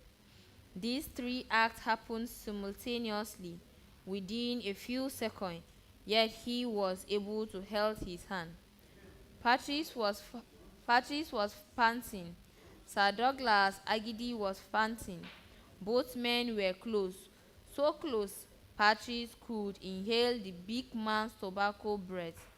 Sir Douglas could inhale Patrice's breath from his own opened mouth. It smelled of alcohol and rot, but that was the least of his worry. At that point, Sir Douglas' brain had gone numb. His eyes were closed.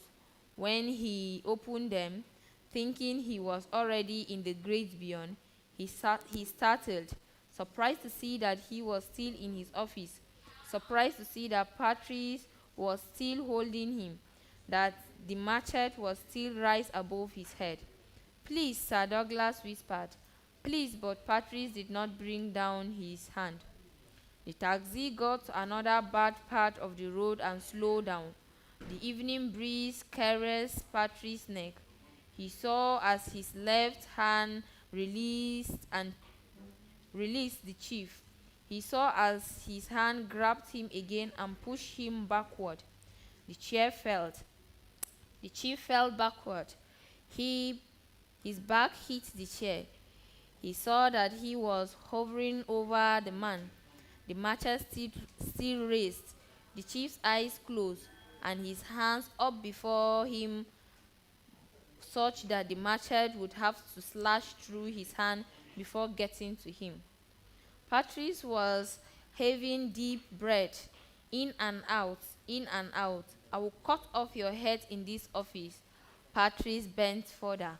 Sir Douglas Akidi shrunk. I will roll it down the corridor, down the stairs to the yard.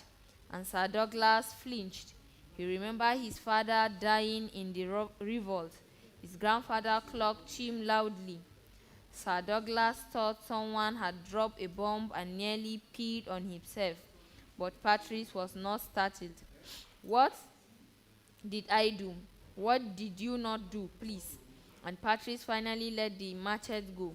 The taxi slowed at a junction for some cattle to pass. Patrice recalled how swift the machete moved, hitting the side of Sir Douglas' head, connecting the rock, eliciting a loud scream from Sir Douglas. That would have been your head. Biko, Zinu, look at you now. Where is your strength, eh? What do you want? You ruined my daughter. And Sir Douglas shut his eyes. Was it shame? Patrice did.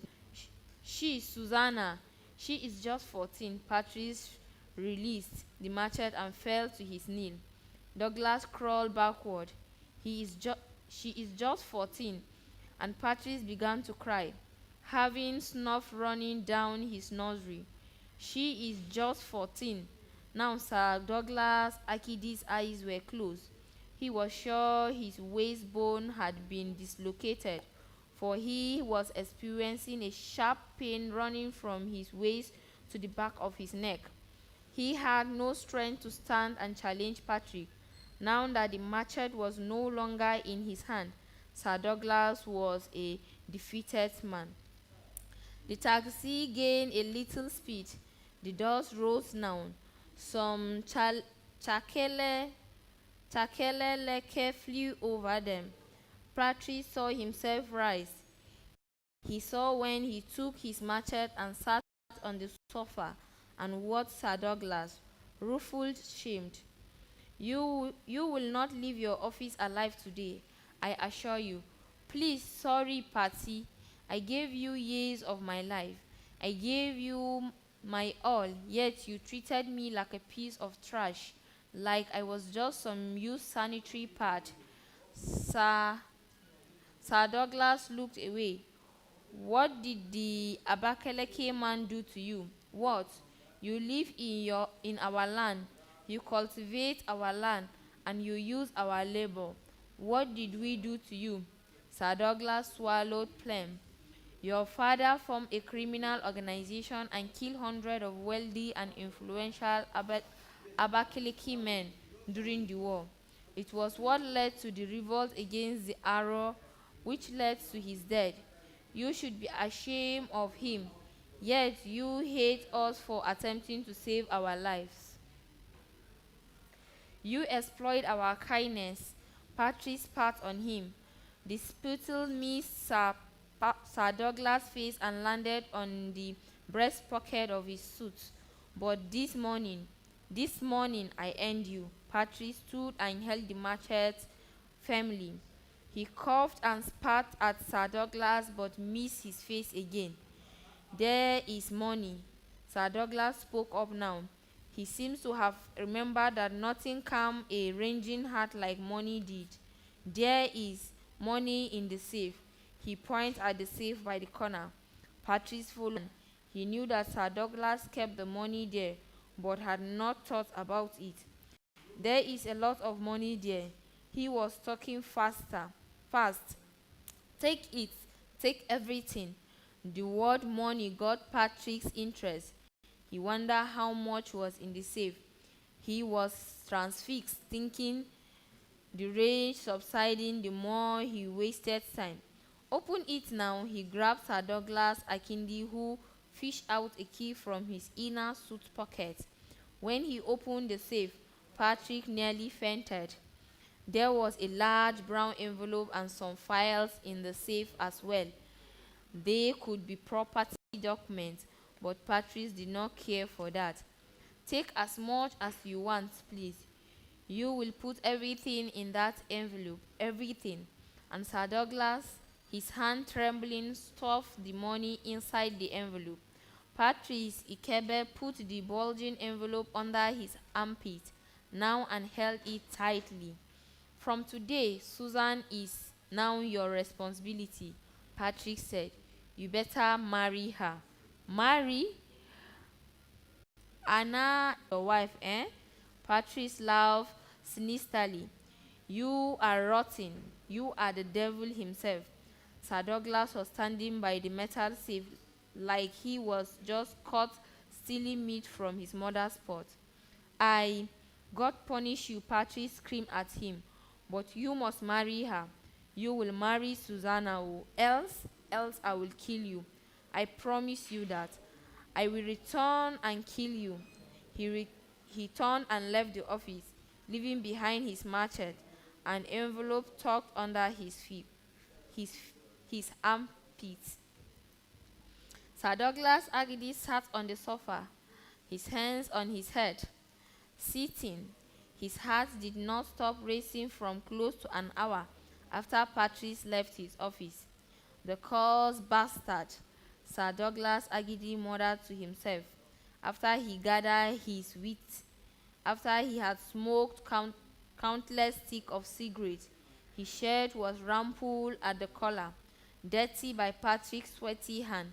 His suit was torn around the pocket area, creating a large hole in beside the pocket. Sir Douglas had never been so humiliated in his life. He had never been so scared as well. First off, he always had stories of how the Abakaliki locals in their village settled every score with the machete.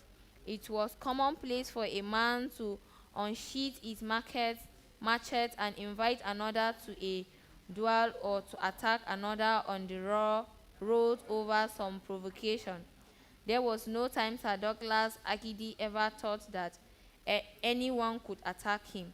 Not on the road, not in his house, and definitely not in his office. And to think that it was Patrice who used to behave like a caged bird, like a toad and with broken limb, whenever he was in his presence, who now had the strength of mind to humiliate him, baffled Sir Douglas Akidi. The chief would have laughed it off if anyone had mentioned the possibility to him. His only consolation was that Patrick had not attacked him at home in the presence of his family. Sir Douglas Agidi was sure the humiliation would have caused him a heart attack. He was lucky that Patrick had not attacked him at the men's club. The news would have been on every lips in Abakaliki within the hour. He was also lucky that Patrick changed his mind a split second before the machete was to land on his shoulder. He touched his shoulder for the umpteenth time. Grateful, he signed. He patted his suit for his cigar case. It was not there. He went to his desk and drew out his top drawer and saw it. The pistol was there. He took it out and studied it. He clinked open the chamber and saw the bullet. He took out a stick from his cigar case. He took a long drag and exhaled. He relaxed back on the chair. On his way home, he made up his mind to shut Patrice aside. His eyes had reddened the more, his blood boiling such that he could feel the way they ran in his veins. As soon as the driver stopped in front of the house, he alighted and hurried towards the quarters. It did not occur to him that Patrice might have left.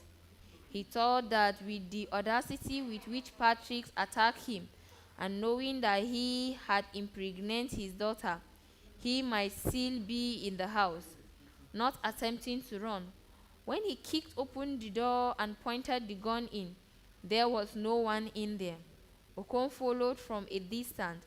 Seeing his boss rush out of the car, pistol in hand, he knew that something was wrong. Sir Douglas Akidi accused. He returned and seized Okon. He screamed at him to rush and look for Patrick. Bring that bastard to me, you idiot. Tell everyone that whoever finds him first will get 5,000 naira. Okon's eyes widened. 5,000, sir. Yes, idiot. That was enough money to buy a shop at Ogebete Market. Okon rushed off towards the gate. Sir Douglas hurried to his house. It was noon and he was not expecting Ijoma and Ereni to be home. So imagine his surprise when he saw the three women in the lounge, each carrying a heavy burden on their face. Susanna was kneeling in their presence. He saw she was bruised. He saw her dress torn into a rag and bloodied wet all over her back and side and face. He made to step back but stood motionless. He had forgotten to put away the pistol. So as shocked as he was to find the three women interrogating Susanna, they were alarmed at him barging in on them, a silver-colored revolver in hand. Chuku Okike Abiyama, Ekwastosi exclaimed, "What in God's name are you doing with a pistol?" Irene asked. She was already standing. Only Ijoma remained calm. Equatosi would have run off if not for her heavy build. Where is your devilish father? Sir Douglas Akidi pointed the gun at Susanna. Susanna nearly died. Will you stop that? Irene screamed at him. Stop it this minute. Shut up, woman. I said stop it. Irene stood. You want to shoot her? You want to shoot the poor girl? She asked. Go ahead. She pointed at him, then at Susanna. Shoot. Then Irene grabbed Susanna on the collar of her blouse and pushed her at the chief. Shoot her now. Shoot her, your latest wife. Wife? Equatosi asked. No way. Over my dead body, Ijoma said. Equatosi adjusted to her chair, sighting saliva coming out of the side of her mouth. Sir Douglas Akidi took 2 steps in, unsure of what to do. Before Uncle, Irene said, he has himself a new wife. Irene pushed Susanna to Sir Douglas. The girl was snobbing now. Oh, what do you suggest we do to her? Irene pointed at Susanna's belly. To her baby. We kill it, or we kill the girl. We send her out. She sighed heavily and returned to her seat. This girl is the family's responsibility now. She is carrying his blood in that tiny ball you call a stomach. Susanna was shivering and snobbing by the corner of the sitting room. Sir Douglas Agidi was sitting, gun in hand, head bowed, ashamed that they were talking to him like he was a pauper in the presence of the little girl. Come on, why are you looking for Patrice with gun? Ekwatosi, Sir Douglas said. The bastard tries to kill me at the office. Imagine the impetus. The Patrice. Imagine, you deserve that he kill you, Ijoma said, and clenched her tongue loudly. What a shame. Now this idiot of a girl will measure shoulder with me because we have shared the same man. God, Ijoma stood. What a shame. She shook her head. You are a bastard, Douglas. And mind how you talk to me, woman. Sir Douglas turned towards the stairs. "Do not move an inch," Ijoma screamed at him. "You deserve to be talked to like a child, Douglas. You have rubbed mud on our faces. You talk to me like that, and so? What will you do?" "Sit down," Ijoma was panting like a dog above to devour a criminal. "Sit now," and Douglas approached her. Their eyes met, both staring at the other. They locked gazes for a minute. Then Sir Douglas retorted, "I am a man. I am a man. I do as I please." He knew what the mind of a woman in range was capable of, especially one like Ijoma, who rarely talked, whose mind was always scheming of ways to get ahead of others. "Sit down," I said, she ordered. Sir Douglas Agidi signed. He went to the sofa and sat down, reluctantly. He put the gun on the table before him. He was conscious that his wife were looking at him, ruffled and dirty shirt. Ruffled and dirty shirt. "Take that thing away," Irene said, pointing at the gun. "God punish that your rotten mouth," he retorted. "For Irene, you have mouth to talk, Abi. But if it is Ijoma, you will shiver like a rat under the rain," Irene responded. Sir Douglas reclined and began to undo his tie. His eyes and those of Susanna met as she whimpered by the corner. "Get out, out," he screamed at her. Susanna forgot the direction of the door and began to walk towards Irene. Susanna turned back and headed towards the door, eyes blinded by tears. When Irene saw Susanna's back, she mourned deeply and closed her eyes, her hands on her face. She could not afford to look at her. As soon as the girl exited the lounge, Sir Douglas Agidi said, "So you now sit in judgment over me." His face was a replica of a cat vomiting some half-eaten rat. "You sit in judgment over me in the presence of a peasant. We are your wives," Ijoma reminded him. Irene added, "Oh, God have mercy on you, Douglas. What a shame. Now she is a peasant. You call her a peasant now. When you were inside her, mourning like a madman on top of the small girl, your brain forgot to tell you that she was a peasant, right?"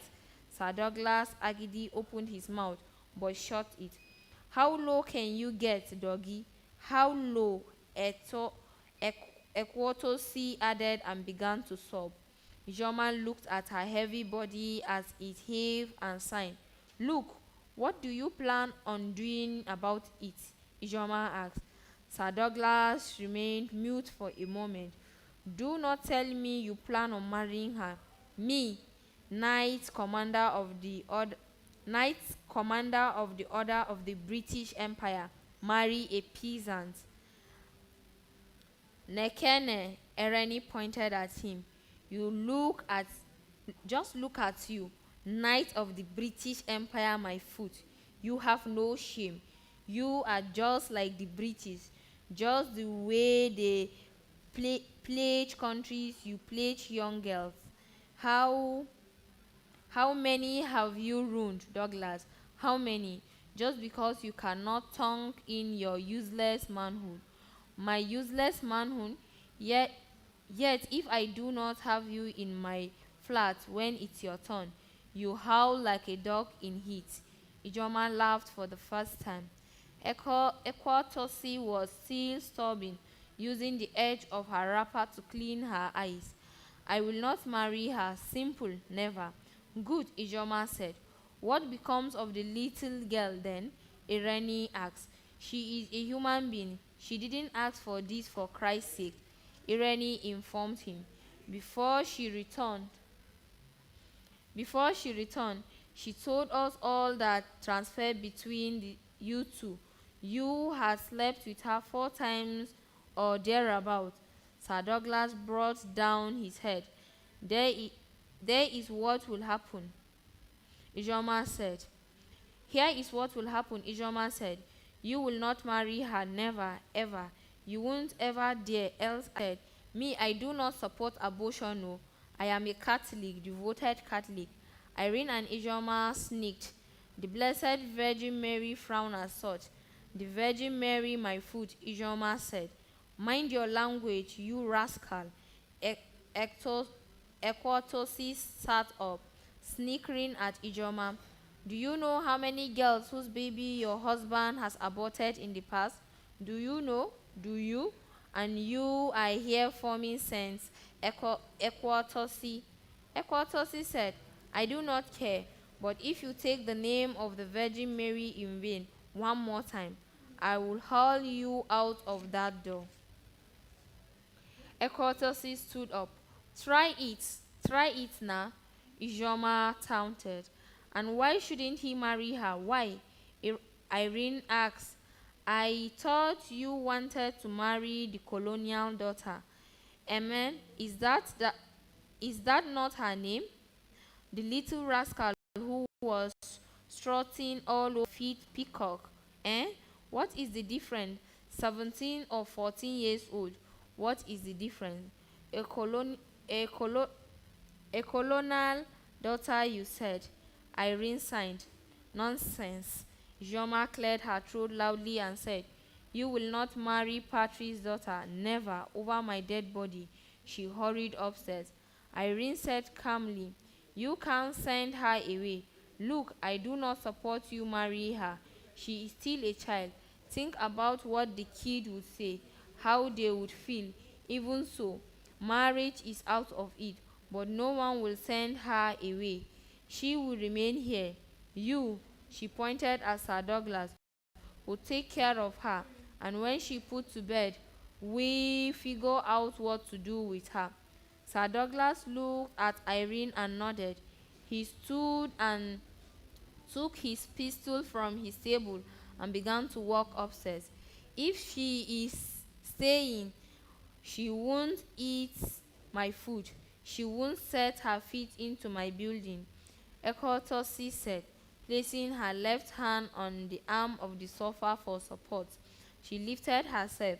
This is not your building, Sir Douglas called from up the stairs. So, shut up, woman. Irene smiled. Chapter 4. Kindness Punishment. It is better they react to your betrayal with violence or chastisement than the condor and favor. The night Patrice returned, he invited Ofobuike into his room. After everyone came to welcome him had retired to their home, they had came bearing gifts. Having learned he returned in a chuffed car, he assorted bags of gifts and money. Some brought palm wine, others had their wives make special soups and chicken, and Patrick provided assorted brandy and beer in carton. Now they talk about life in the village, and Ofobuike gave Patrick a quick update. He mentioned that no one had heard from Methuselah Enigwe and his family, but there were rumors. Someone said he was trading in cocoa in Oyo and was doing well. But no one believed that if he was doing well, he had ought to have sent money for a blockhouse to be erected for him. Ofobuike believed Methuselah Egwi must have died somewhere. You have been vindicated, my brother. Patrick smiled and rested his back on the bed. The room smelled of mildew and cobweb, the kind of dusty smell that linger in an abandoned, incomplete building. I needed a wife, Patrice noted and smiled to himself. I knew he took my money. That is why when everyone was asking me to think things through, I said there was nothing to think through. Nodding, Ofobuike said, I agree with you, But Patrice was not sure Ofobike agreed with him. He recalled that shortly before he took the oath, that terrible morning when his eyes caught his cousin's eyes, he had looked away the years he was in the village, suffering in penury. He avoided his cousin, not until he brought the money that took him to the city. See, Ofobike said, things are well now.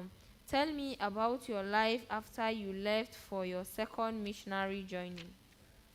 Patrice laughed at that. Indeed, it was a good missionary journey. The cousin remained silent.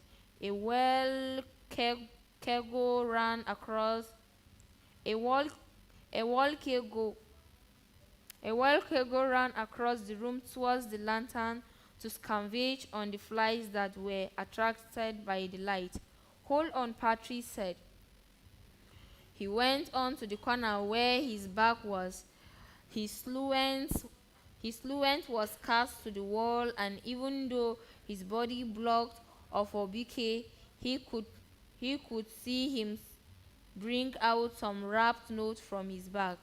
When he counted out exactly the amount Obike gave him, he put the other money back and turned to face his cousin.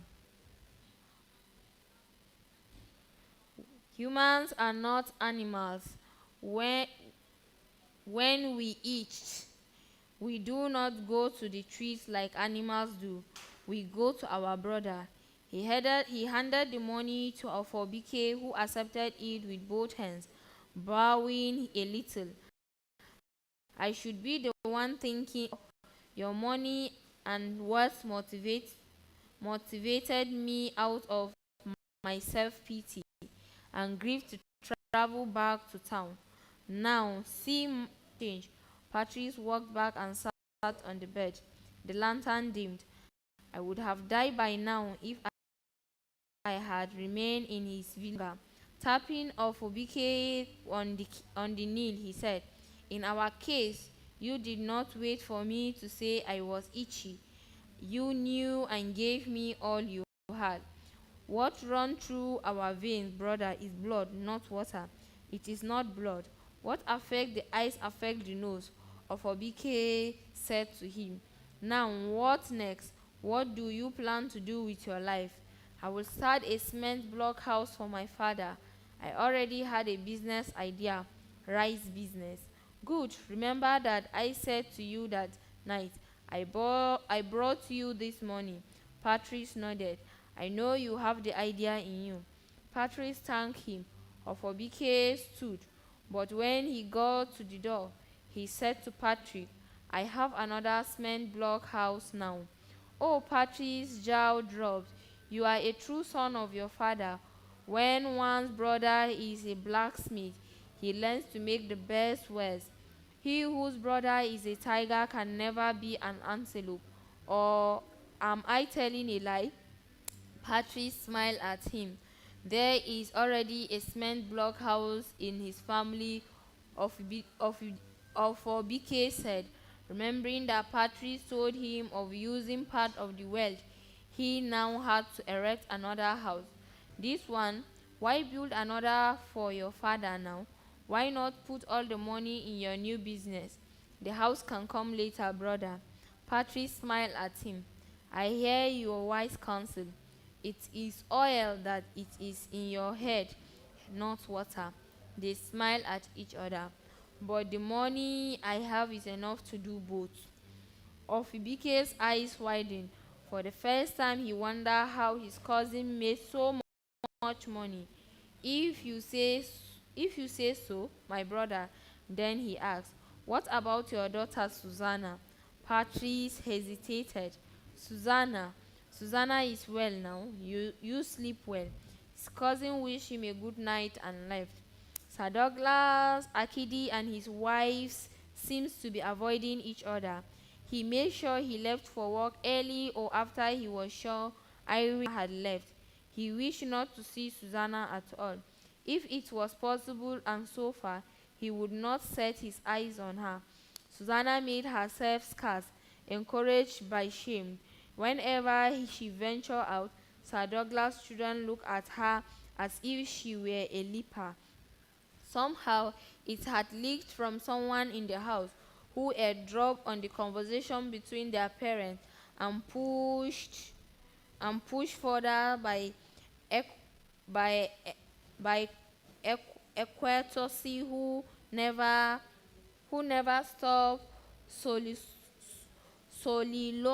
about how their father stopped so low to sleep with the Wawa pig. So the children had mixed reaction whenever they saw Susanna. The older Akin girl snigger whenever she passed.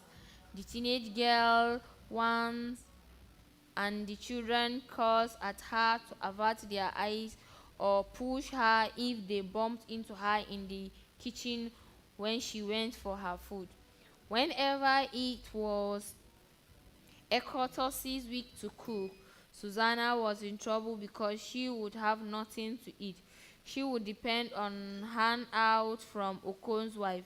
The woman soon learned to bring more food than she would finish from the kitchen and leave some for the pregnant girl. When Okon's wife found out, he when Okon found out, he stopped eating at home, making sure he had something to eat outside, so that whenever food was served by Ekwatosi, his wife would give his share to Susanna. He also avoided Susanna, and whenever they bumped into each other, he looked away quickly. Whenever it was Ijoma's week to cook for the household, Susan was served what would pass for a month. For the dogs, Ijoma would instruct her two housekeepers to dish out food for everyone, and when this had been done, she would put more water into the pot, stir it with a spoon, and dish for Susanna, such that after Susanna had managed to eat, the food would cause her to become extremely hungry. Susanna had heard that some pregnant women had no appetite, but her case was different. In the soup served by Ijoma, she would find some fish bone and nothing more. There was never meat, even though food was cooked in the house with so much meat. One did not know what to do with them. Susanna did not know which was worse, the hunger period whenever Equatosi cooked, or the dog food when she was served whenever Ijoma cooked. In fact, because Okon's wife always saw Susan's plate had food the week that Ijoma cooked, she did not bother giving her Okon's food, and Susanna did not know how to inform her that she was being starved. What would pass for water? When ice was prepared, it was the same Ijoma would put in water, and Susanna would see that her food was like porridge filled with water. The stew had water as well, and when it was yam and scrambled eggs, she got a piece of yam without any egg. The only time Susanna looked forward to were Irene's week. Those were the only times she was served food, more food than she could ever finish. She also got assorted meat too. In those weeks, Susanna always divided her food in two and gave half to Okon's wife. Sometimes on Sunday, Irene served her some freshly squeezed juice from the one prepared for Sir Douglas Akidi. Whenever he went into the kitchen to pick her food, Irene would hold her shoulder, look her up this way and that, and say, "Ine Kedu." Susanna always responded by nodding and looking down, avoiding the woman's eye. She hated herself whenever she was in the presence of Irene. After all, Irene spoke to her about the danger of having anything to do with her husband, and she looked the older woman in the face and lied to her. If only she listened to Irene. Susanna was pained that the woman still cared for her like her own daughter, as if she were her sister. This caused Susanna. She preferred the punishment of poor food from Ijoma and the cold stare that made her scurry like a rabbit over the kitchen anytime they bumped into each other. She preferred the occasional slap from courtesy and being denied food. She preferred all to the kindness of Irene. Kindness from someone you have wronged is punishment. She realized it is better to act to your betrayer with violence and chastisement than with candor and favors. When Susan's bump with very visible when Susan's bump was very visible, Irene made her 3 maternity gown and encouraged her to take rest often. Ekotasi would not hear of it. Whenever everyone was out of the house and Irene and Ijoma were off to work, she would call Susan into the family lounge on the ground floor and make her stand to be interrogated. Her daughters hovering, snickering at snickering at Susanna, called her a pig, a gold digger, a husband snatcher. You did not eat today, Susan would shake her head. Equatosi would smile and say, if I see you in my kitchen any time this week, I will deal with you. Yes, ma. I na Yes, ma. Who bought that dress for you? Onye, it is Mama Choco Choco. Irene thinks she is better than everyone else. Okwia, she is helping this pig. Okay, oh. Equatosi would just adjust her bulky frame on the sofa, depending on what she was wearing. The flabby skin on her arm would jiggle like they were being shaken, and her huge neck would bulge out as if someone blew some air into her throat. As she as she gowed as she cowed with irritation at Susanna, her mouth opened, breathing heavily like one who just finished a race. She would say to her, when was the last time you saw my husband? Susanna would become very uncomfortable.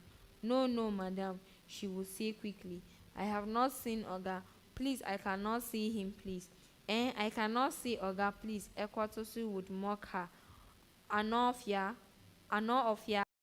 Then Equatosi would turn to her children and tell them tales of how the Abakaliki people were the most uncivilized in the world, and how they were witches who could even cause the world to come to an end if they were left to their mechanic machinization. She would tell them to avoid Susanna so her spell would not bring them bad luck, and to keep an eye on her so she would not go close to their father. This teen thinks she has arrived because she is pregnant for one stupid boy, and it has been passed off as chairman's own. But no, you will suffer. You will suffer. Oh. Once Equator Seats asked Susanna to follow her to the market. It was a Saturday when women shopped for groceries to stock up for the week. The market was always filled on Saturday, noisy, bustling. By this time, Susanna's bum had increased so much, and Irene mentioned she wondered why the bums would be bigger than the person carrying it. Equatosi made Susanna carry her shopping bag. It was a large bag made to look like a mat with different color pattern and the hand made of polished wood. Susanna wore a maternity gown given to her by Irene and a pair of rubber slippers.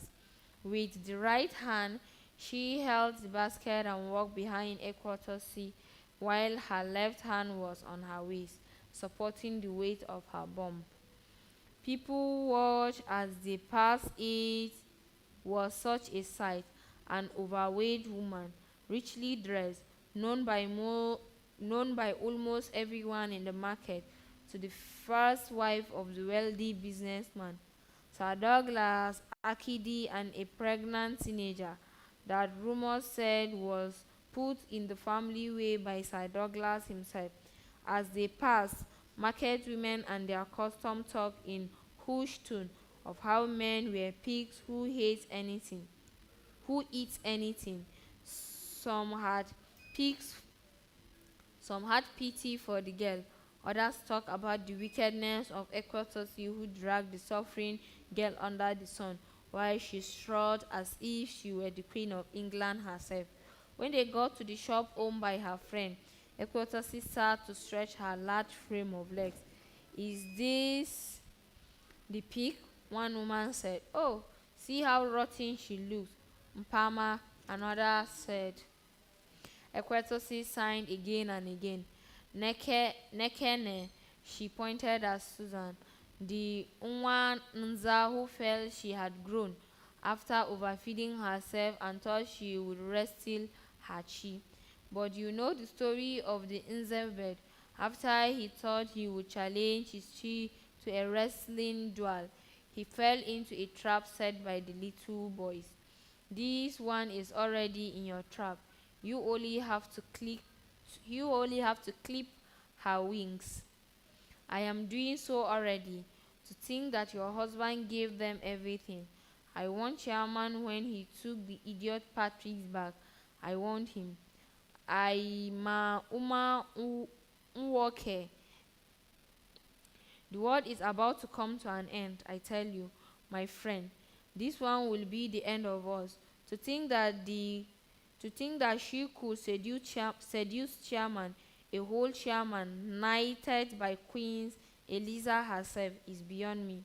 Susanna's legs were almost giving away beneath the weight of her pregnancy. One shop after such a conversation, the woman who owned the shop, a total opposite of Equatosi in size, for she was so lanky her neck looked like a pencil, said to Susanna, "Come and kneel down here." Susanna's eyes widened. "Nekene," the woman pointed at Susanna. She scrawled. Susanna hurried into her shop and knelt. "Oyanu, I don't blame you. Now you measure shoulders with Aro. I blame civilization for it.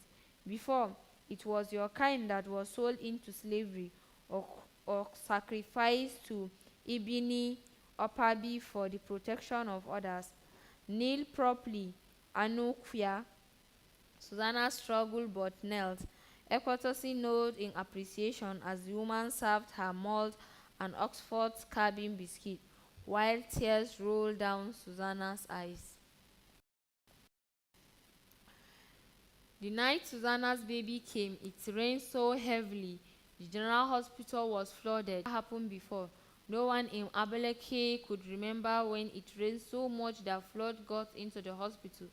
The heavy flowing brought the earth in many places, cutting away people's bicycles and motorcycles.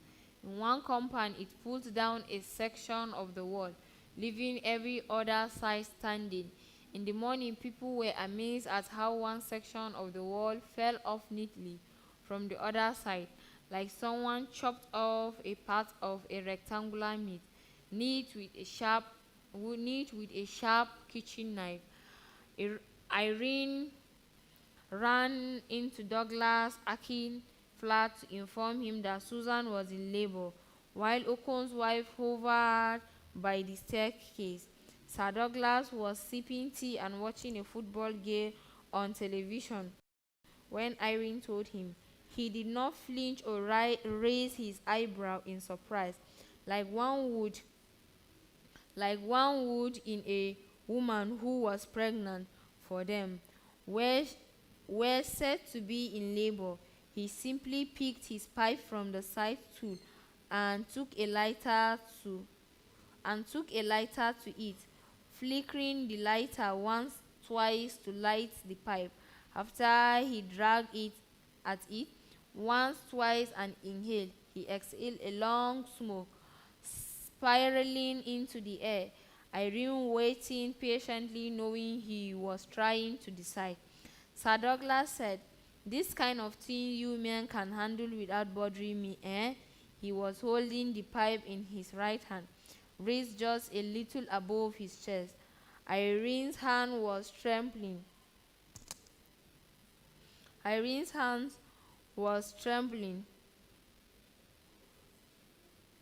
Turned in a fist as if she were about to hit an opponent in a box match. The right side of her lip trembled.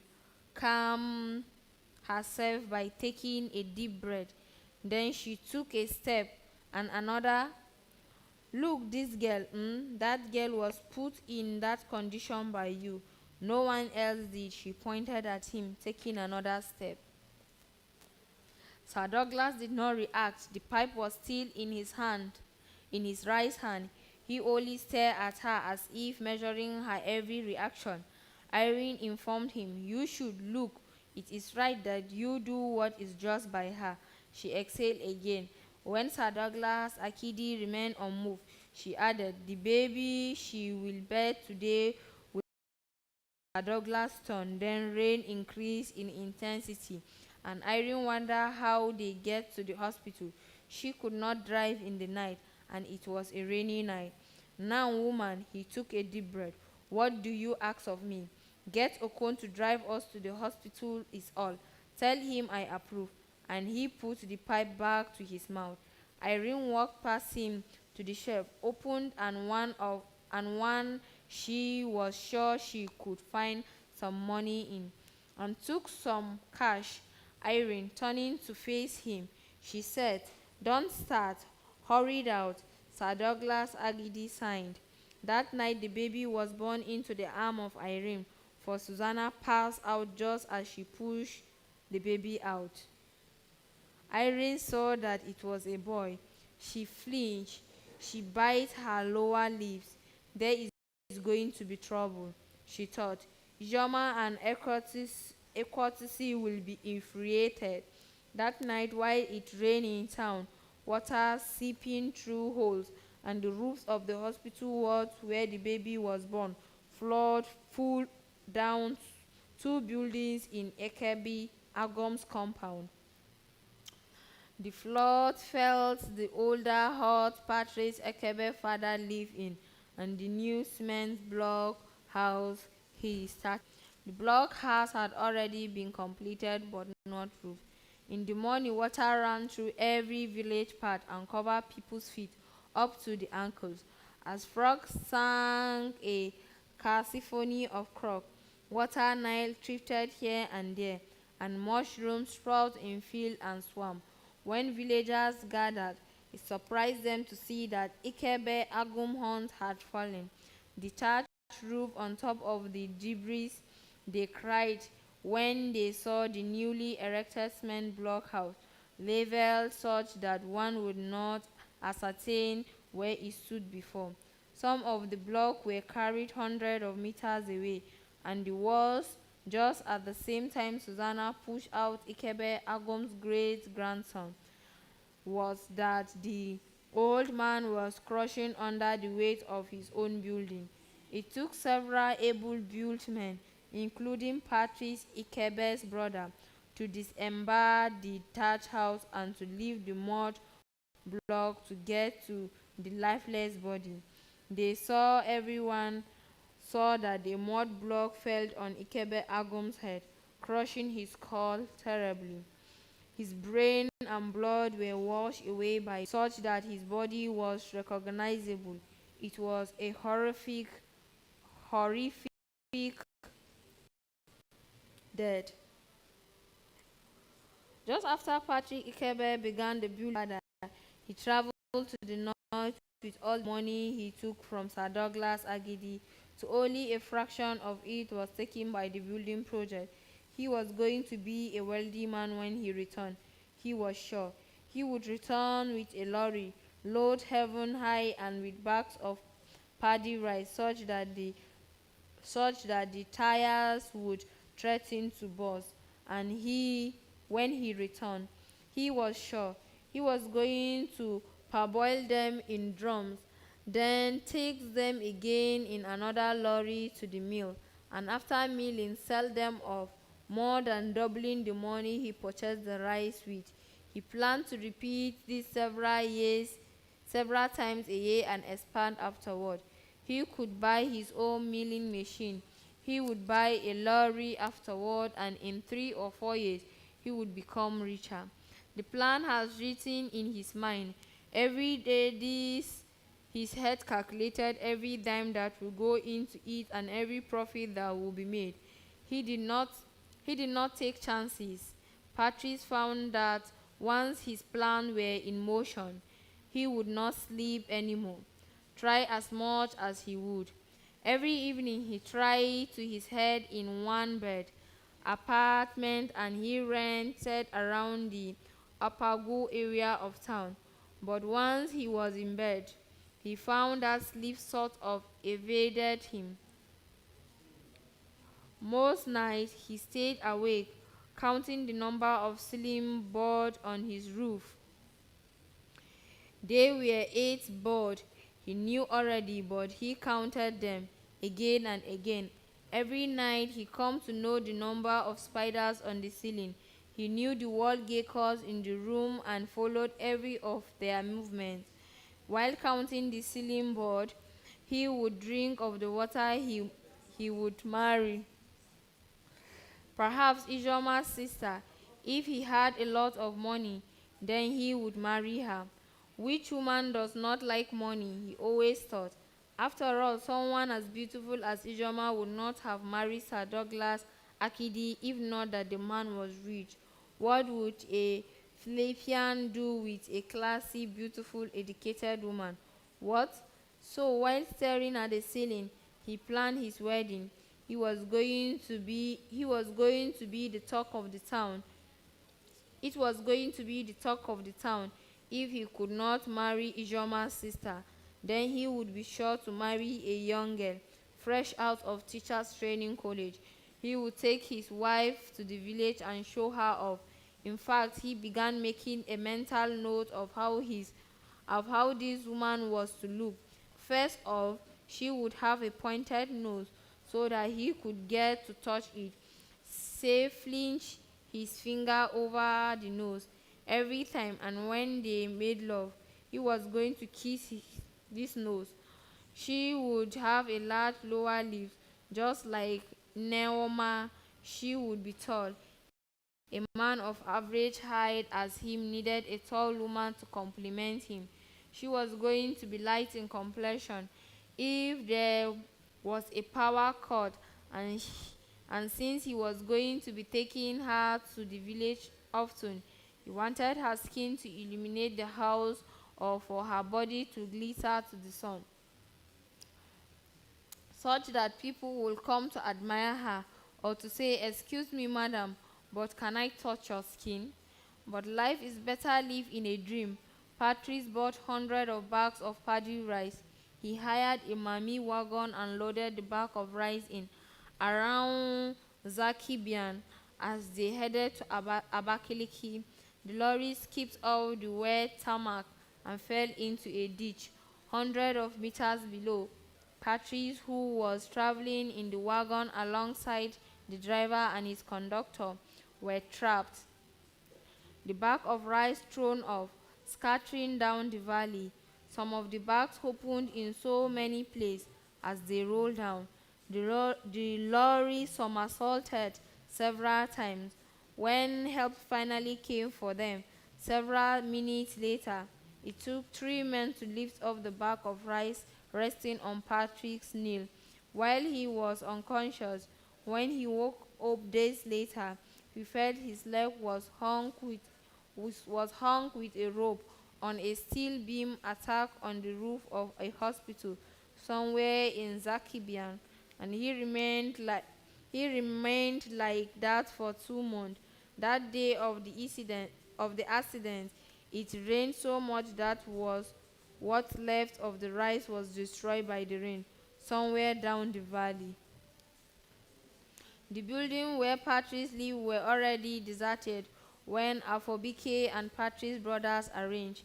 They had gone to the site he acquired for his new business to find it overtaken by weeds, and on inquiry, someone gave them his address. They saw that Patrice was dressed in his signature white dress. This time the white shirt and shorts were complemented by the white bandage on his knee, but they were so dirty. They wondered if the clothes had been washed in weeks. When Patrick Ikebe saw them, he looked away ashamed. Tears came to his eyes. The visitors were so shocked. Patrick's brothers began to weep. Oga Patrick of Ibike called, "I am happy to see you alive at last." Ofibike did not want to inquire what happened to his cousin. That was a discussion they would have later. Now there were more important matters to be settled. He sat on the bench and looked at the bandaged leg and at the staff and asked Patrick, who had uttered a single word, "It is important that you gather your things and follow us home," Ofibike said. Patrick did not object. He had been back from his trip for a few weeks, yet he had not summoned enough courage to visit his business site or to go to the village. He could not comprehend the kind of ill luck that befell him. It was as if his dreams were happening in real life. He would try to climb the apple tree at the back of his father's house, but try hard as he could, he never got to the top. Now he had no penny to his name, nothing at all, for he had spent what was left from his trade in the hospital, and the little he came back from the Caribbean with had all gone into alcohol. It was when Patrick got up and began to walk that his brother let out a loud wail. It was so loud that Patrick Ofidike was startled. If people were around, they would have rushed out to see what was wrong. They would have thought that someone had just received the news that the world had come to an end. But of course, for Patrick's brother, their world had come to an end. There was nothing to take from Patrick Ikebe's room, aside his brand new radio and a new portmanteau that had his clothes. They took him to Hosanna Park to find a lorry or wagon headed to their village. It was mid-noon and they arrived. The restaurant in the park was nearly quiet as only a few patrons were eating. But Ofobike and Patrice recognized one of them, a diaper man who appeared to be in his late 50s. He was an woman who used to be well known in the rice business. He was the same man who came several years back to purchase from Patrick, the man who paid him that huge amount of money, which Patrick accused Methuselah Egniwa of stealing. The man was shocked to see Patrick crippled. His shock registered obviously on his face. When Patrick had his brother walked in, the man was about to put a bolot of fufu, scones in assorted vegetable in his mouth, but the food had hung halfway between the plate and his mouth, as if a ball was hanging in the air. He blinked several times to clear his eyes to be sure he was seeing right. Some of the people in the restaurant recognized Patrick, for he was quite a popular figure when he worked for Sir Douglas Akidi as manager, so they were surprised as well. The woman serving food, who did not know Patrick, got them to sit on a bench, a table in front, and hovered for them to place their order. Patrick did not greet the rice dealer, but when Ofubidike whispered, asking if he recognized the man, he nodded in affirmative. The rice dealer was fatter than when he came to do business with Patrick.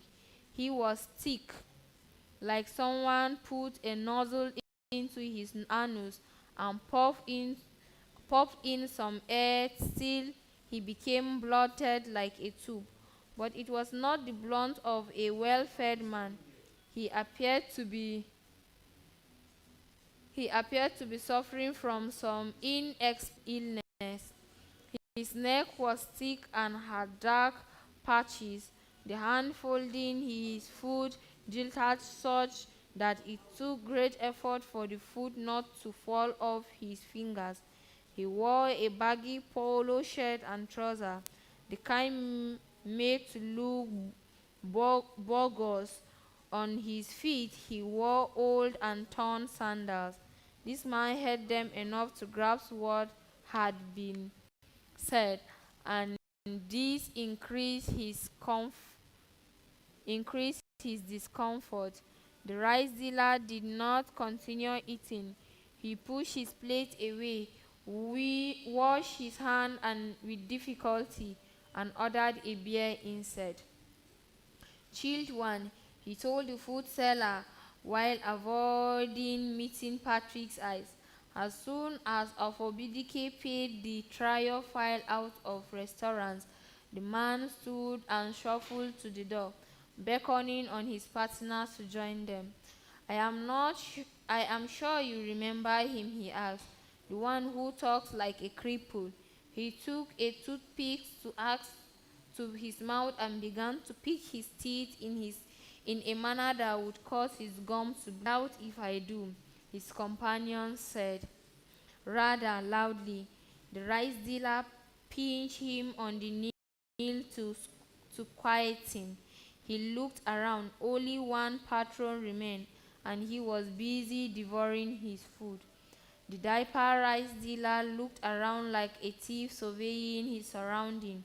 That cripple is the man we went to his house one midnight years ago. He brought his voice into low decibel to take that money we paid him for his rice. Do you remember?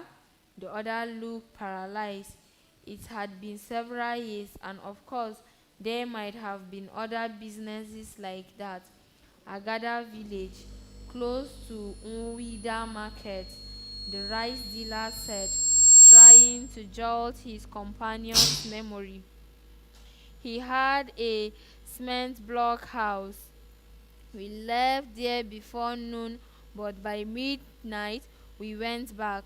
Surprisingly, the door were open and he was snoring away, his wife by his side. We didn't have to use any force. The other clapped his mouth shut. The man who was eating onogbo soup raised his head to look at them, but not following the conversation, continued to eat. They hurried outside. A station wagon crying the brothers was just pulling out. It passed the men standing by the restaurant. The two men looked away, pretending to watch something further down the road. Patrick Ikebe did not want to meet their eyes, not because he knew what they did to him, but because he was ashamed that his former business partner saw the years of shame he had passed through, now written all over him.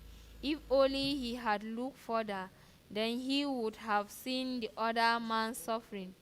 His bloated disease infected right foot, which meant he wore a large-sized sandal on the foot. He would have seen that the man's right foot was filled with sweat constantly, dripping from his body, wetting the floor. Something tug at Ofibike's heart. He could not place it because since he got into the restaurant, he recognized that the man as the one who paid Patrick Ikebe the money that Methuselah Enegbe was accused of stealing. He had been uneasy. He did not know what the men did on the night they paid Patrick, and no way would he know. But seeing the man give him some uncanny feeling, thinking it was the man's money that brought them such bad luck, he turned back and watched the men.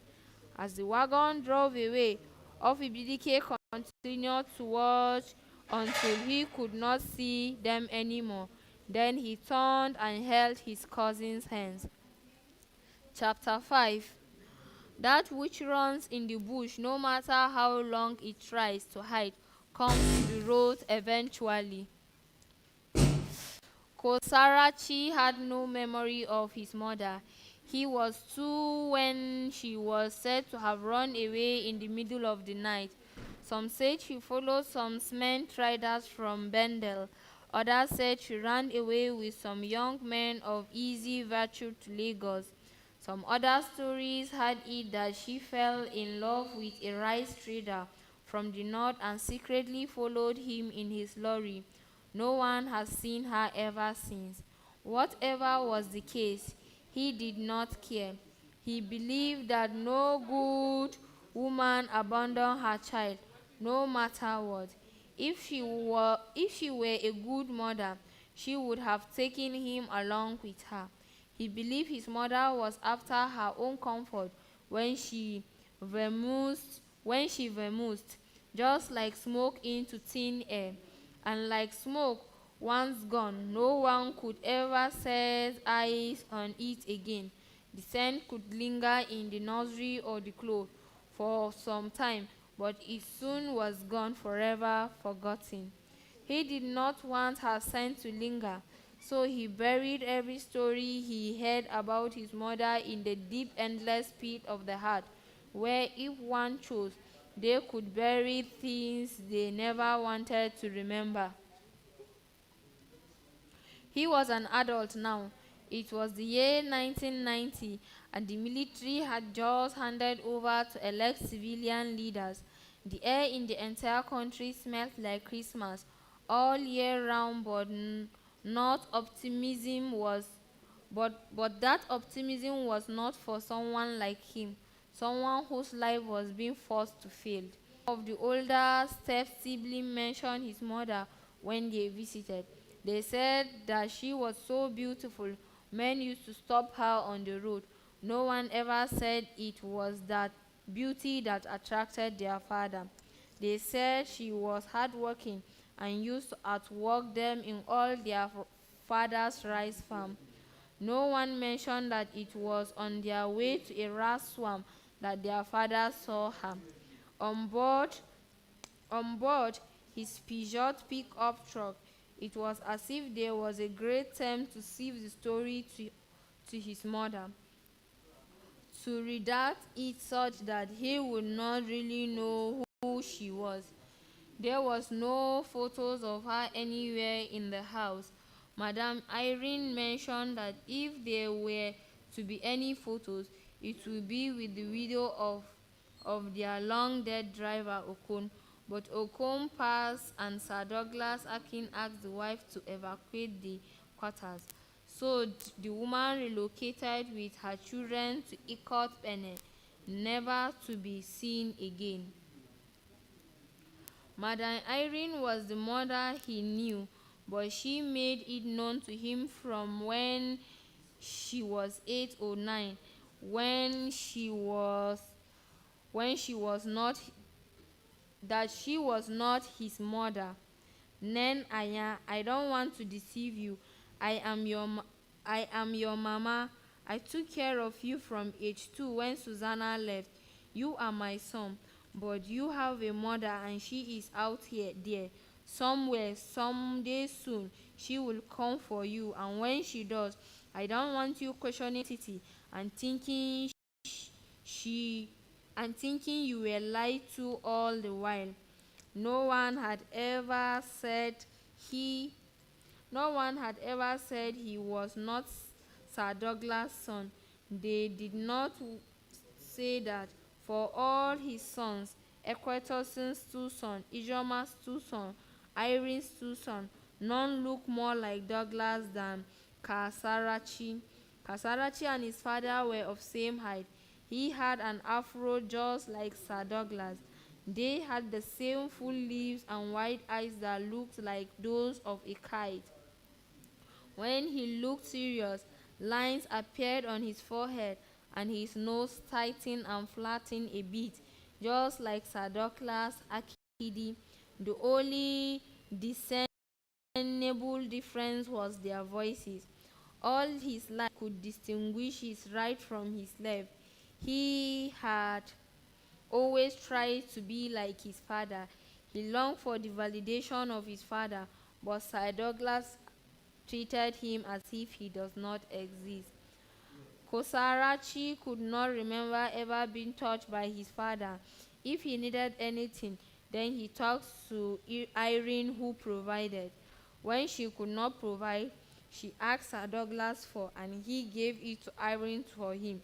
At first, he was so forbidden from accessing his father's flat by Ekotosi and Ijoma, but afterward, they mounted pressure on Sir Douglas Akidi, telling him the boy's eyes were always roaming like one who was about to rob a bullion van, and the man himself told him not to ever enter his flat. If any day I notice my money missing, I will roast you alive. The boy was 13 or 14 at the time. He could not comprehend it. That night, while he sat with Irene in their flat, he told what happened.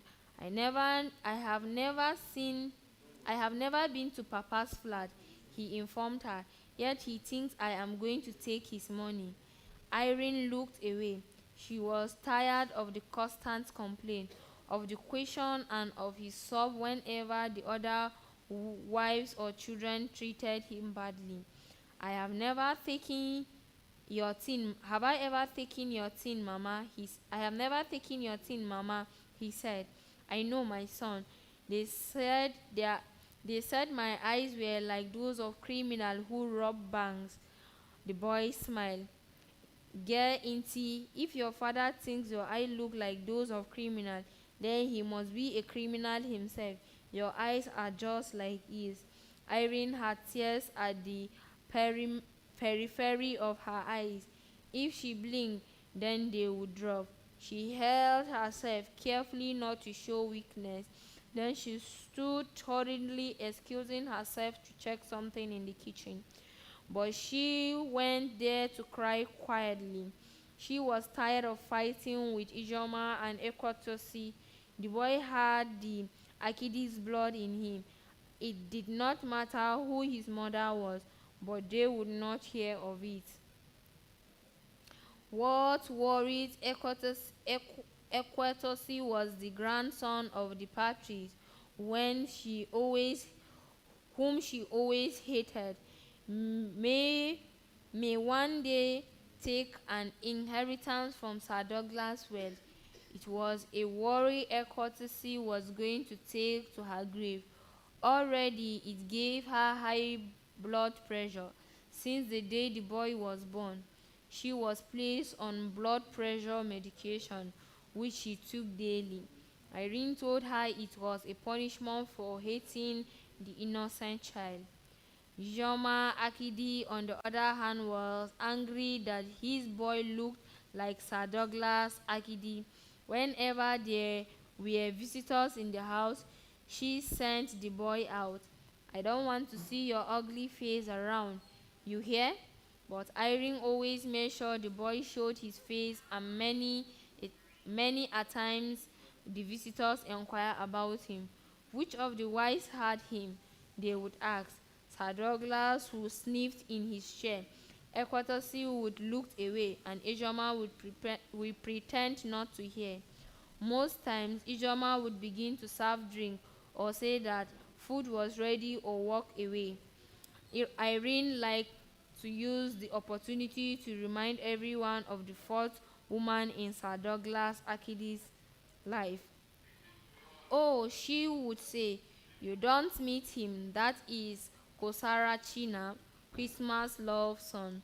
If the person lived in Abakaliki when the scandal was revealed, they would remember and smile to be uneasy in the presence of the reserved Sir Douglas Akidi. If not, they would nod and say they did not know that there was a lovesome son. Some would ask of his mother. Somewhere in the north, Irene would say she visits sometimes. After Sir Douglas would curse at Irene and yell until his eyes pop out and saliva gush out from his side of his mouth. Foolish woman, Anu Mpana. Irene would stick out her tongue at him. That boy is a reminder from God that everything done in the hidden will always be made open.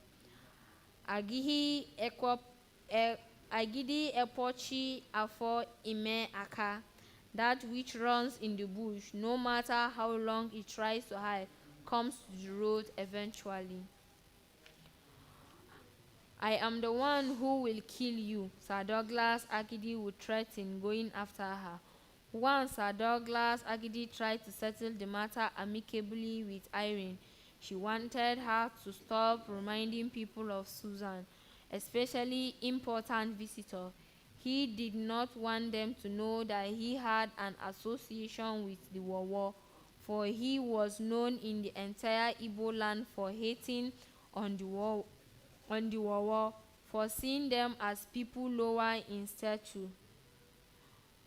But Irene refused. Why do you call them Wawa? She argued.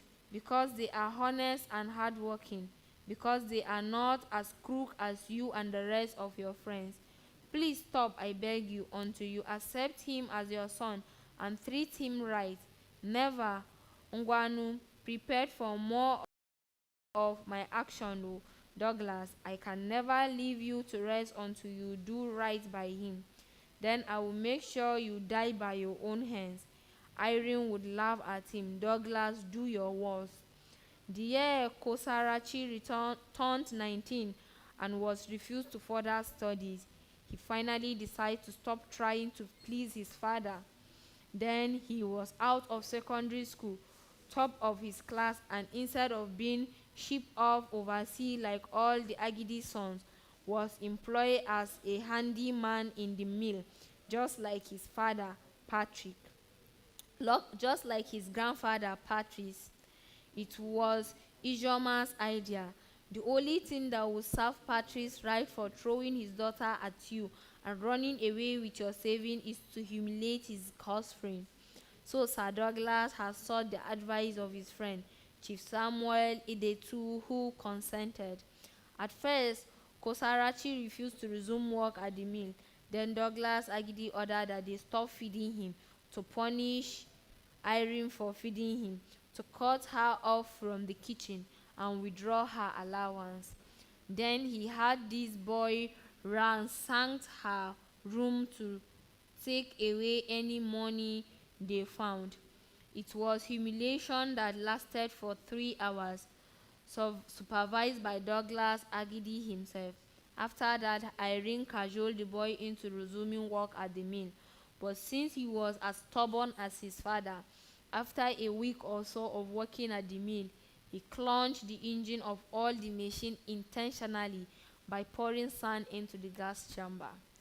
Douglas Agidi had him tied to a heavy tractor tire and left under the sun until the heat of the tire peeled off his skin. When he was released, he had him sent off to his farm in a rural village where his rice was being harvested. For 4 weeks, Kosarachi worked there, still burnt and bruised. It was while at the farm that Kasarachi decided to stop seeking his father's love and validation. This was after he had a talk with the messenger. I know your grandfather. You see, the manager said, one evening while they shared a meal of jollof rice, plantain and fried catfish. The manager had noted how hardworking the young man was. It was not the first time someone was mentioning his maternal grandfather. The boy did not respond but concentrated on peeling the food into his mouth. The older man said, his name is Patrice. We all call him Oga Pati. Kasarachi said nothing. You do not look anything like him, but the way you walk had reminded me of him. You see, the man said, dropping his spoon. He was the manager before me. He searched Kasarachi's face to get his attention. When he was relieved of his duty, I came to work for chairman. I did not know him before then, but a few years later, he returned from the village with your mother and came back to work for us. It surprised me that he accepted to work as a handyman at the mill. It did not make sense to me. Kasarachi posted, "It was the first time someone was willing to talk extensively about his maternal grandfather. He was very hardworking, just like he was a manager. He introduced some innovation at the mill and even helped to redesign the milling machine, I heard. Then chairman made him an offer, gave him a lorry, and he went on a trip to the north." Kasarachi nodded and asked, "Was it because of the innovation he brought to the mill that my father gave him the lorry?" Emeka, the manager, paused and pondered for a while. "Obviously, he wanted to be selective of his word. And when he returned, your mother was already—" "Never mind." The older man scratched his beard. There was a pregnant silence as weavered birds sang and chorused about. They watched the birds fly in their numbers from tree to tree. "You know, most of Chairman's friends, even Chairman himself, tell me sometimes that I can never be as good as Patrice." The man smiled. "Whenever I make a mistake, he talks about how Patrice never made any mistake." Kasarachi nodded. "Boy, do you know why I tell you this?" Kasarachi shook his head. The manager shoved some food into his mouth. "Once, twice, thrice. Your father is a wealthy man, a great man. You are a chip of an old block." Kasarachi nodded. "Life can be as terrible or as wonderful as we want to make it to be, my boy. You see those birds?" He pointed at them. They watched the bird for a while. They do not care about the rain or the intense heat. They chimp and sing and play, making the best of their situation. You alone can allow your predicament kill you or turn it around and come out strong. You should see all these troubles with your father and his wife as preparation for greatness." Kasarachi said nothing. He began to eat again. The manager signed. "I will put in a word for you with Chairman. You hear me, boy?"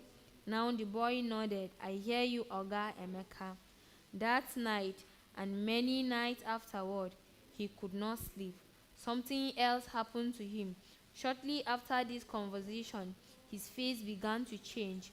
Wishes or creamed color splash began to appear on his face. At first, Irene believed it was eczema and bought some medication and lotion, but within months it spread. It bothered everyone. It made Sir Douglas hate him the more, for he believed he was a sign of weakness in the boy and his bloodline. Sir Douglas Agidi sat in his office, smoked a Benson and hedged French strange quarters surround the office. He was the strange quarter number 14 in the minor widely known as Death and the Maiden. It was midday into the first movement of the symphony, and it was already luring him to sleep when his friend Chief Samuel Idatu came in. Chief Samuel Idatu was younger by a year or two, but ill health seems to have dealt him to heavy blow. He had also sold off most of his property to take care of himself and lost his rice swamp to their Abakaliki owners. His sons, two of them had refused to go into business. The first was working with the Nigerian Railway Corporation, and the second, a medical doctor, lived somewhere in the Switzerland. Like Sir Douglas Agidi's son, he refused to return home. Chief Samuel Idatu was dressed in Isiaigu. He carried a fan and an insignia of his chieftaincy statue. He strode into the office, bent from the waist down. Sir Douglas Akidi stood and went to him, using the back of his palm. Sir Douglas Agidi tapped at the farm 3 times, calling Idetu by his title. Aku Karia Nkem Mbona Ojoto. Sir Douglas Agidi saluted. Ibini akpane ine umbo na aro oke ibu. To what do I owe this visit? Akukaria, Sir Douglas was beamed now. Won't you offer me cola first? Sir Douglas said there was cola. He rang his bell soon after. Kosachari served cola and shut the door behind them. When he was gone, Chief Samuel Idatu noticed that his friend's eyes lingered at the door. He is now a clerk? Yes, Sir Douglas signed. And those marks on his face are enlarged, I see. A doctor came to see him and said he has what is called vitiligo. I have never heard of that. Well, whatever it is, it appears God worked in mysterious way. Sir Douglas shifted his chair. Now he doesn't easily look like me. I agreed. The last time I knew he was a messenger, delivering letters, taking machines to taking mechanics to see spoiled lorries and vehicles and such. Oh, you know he became my messenger in 1990, and a clerk the beginning of his year 2001. Look, my friend, the boy has proven to be useful. What can one do? I am 71. I guess as one gets older, they do like meat bought out of freezer. Eh? Our people say that anger for one's skin does not get into the bone. But were you angry in the first place? Sir Douglas shifted in his sofa. He took a piece of cola and some alligator pepper into his mouth and chewed them together. They were silent for some time. Since they became older, they now talked quietly and slowly, as if weighing every word. I don't know truly. I guess knowing he was Wawa used to make me angry. The boy is not Wawa. His mother, yes, but he is not. There was belief silent for Sir Douglas to consider the word, for them to sink in. You fathered him, Douglas. He is just like you. The symphony was now in the second moment. Chief Samuel Idatu, himself a lover of classical music, paused and smiled. I like the music, he said. That's Franz Schubert's Death and the Maiden. I like its melancholic taste. This is my first time hearing it. The two men fell silent as Chief Samuel Idatu listened, nodding his head this way and that. Sir Douglas Agidi looked away from the door, ashamed, but he did not know what he was ashamed of. He did not. He worried. Whenever he saw Kosarachi, he felt ashamed. But recently he had been thinking of this shame. What was he ashamed of? Raping a 14-year-old and putting her in the family way, or for sleeping with an Abakaleki, a people he called Wawa and treated as if they were nothing. Sir Douglas Agidi signed and sat back. He flipped his hand on his beard and rubbed his cheek.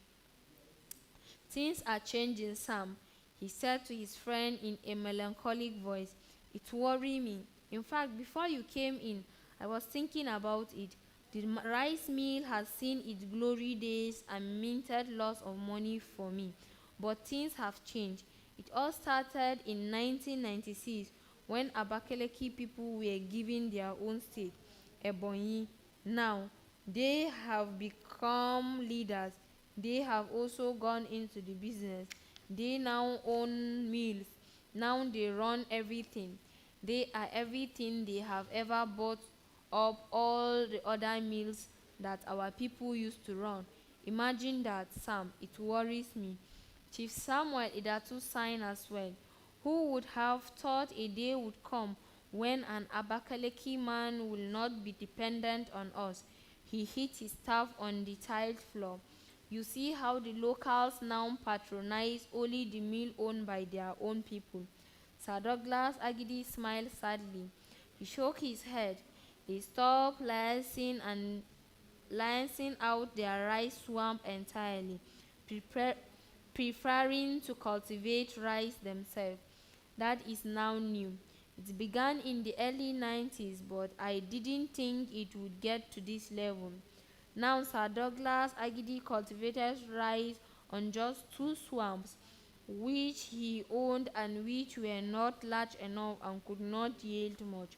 All the dependent on those large swamps running into tens of hectares in the rural parts of Easy and Ikwo, but more and more natives had taken them off him and gone into the rice farming.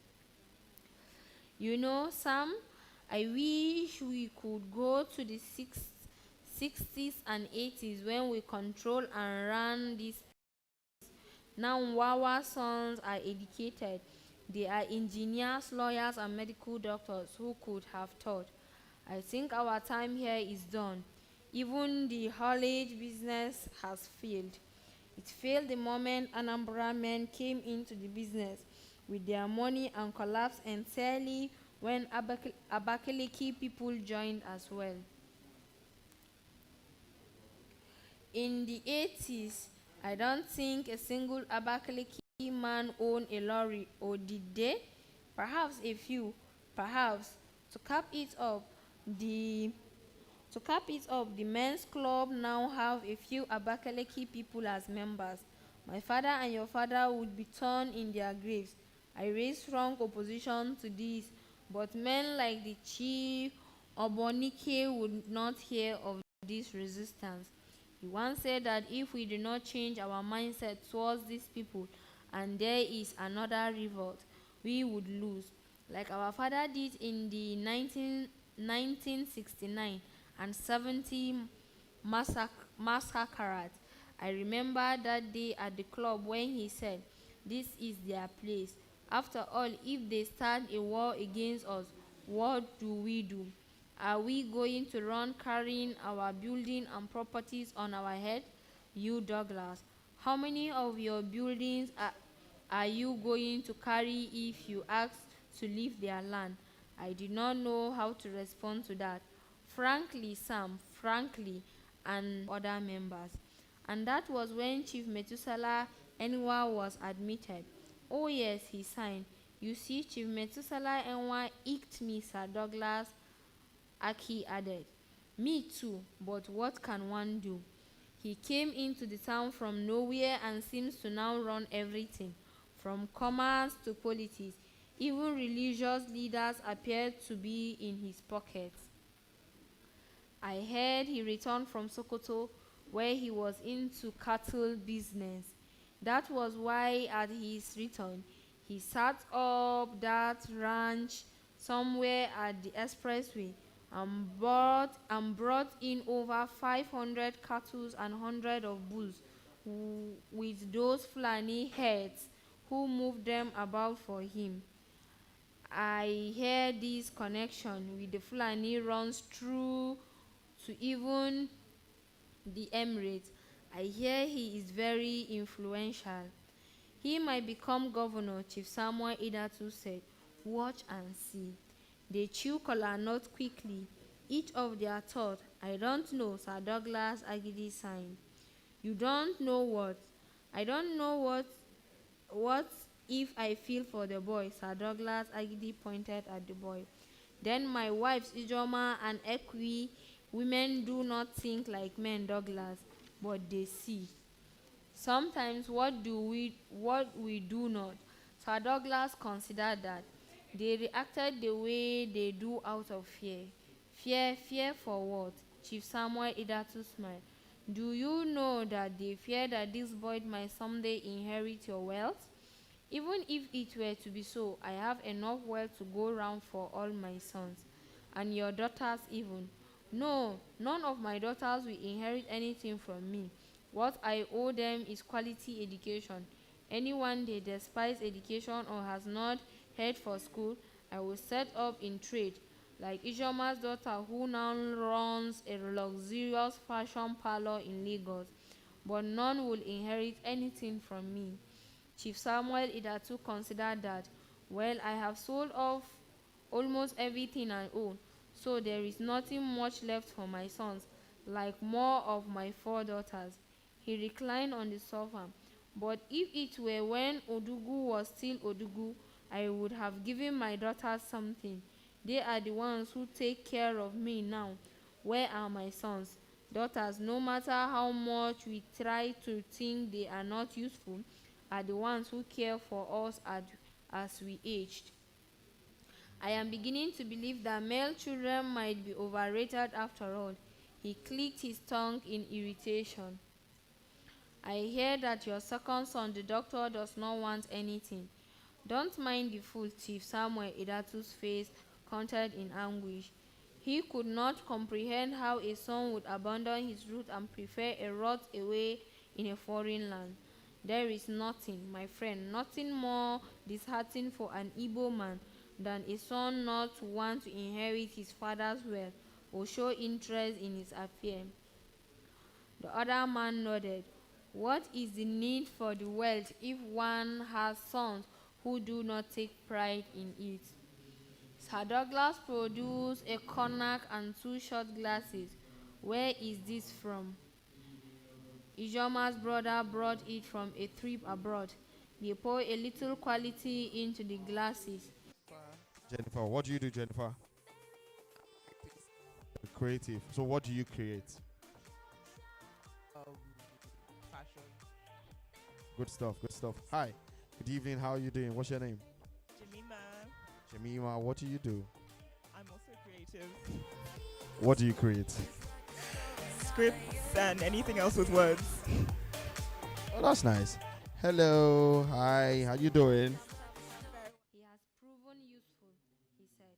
He stopped by the office to profile wise counsel that baffles me. It reminds me of Patrick when he started working together.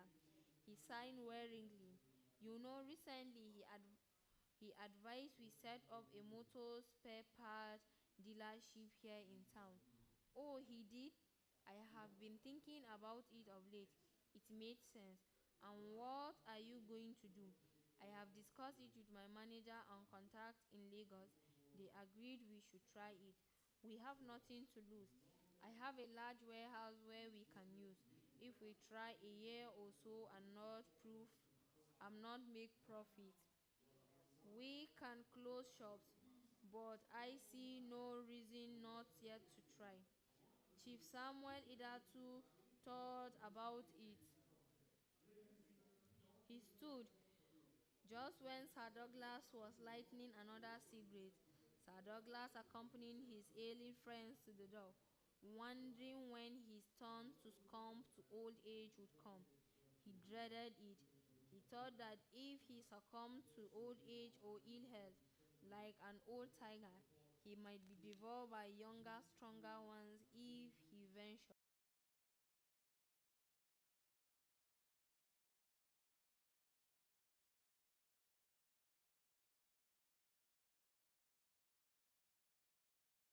Authors. We're also promoting Nigeria's reading culture, and of course, we're inspiring the next generation of readers.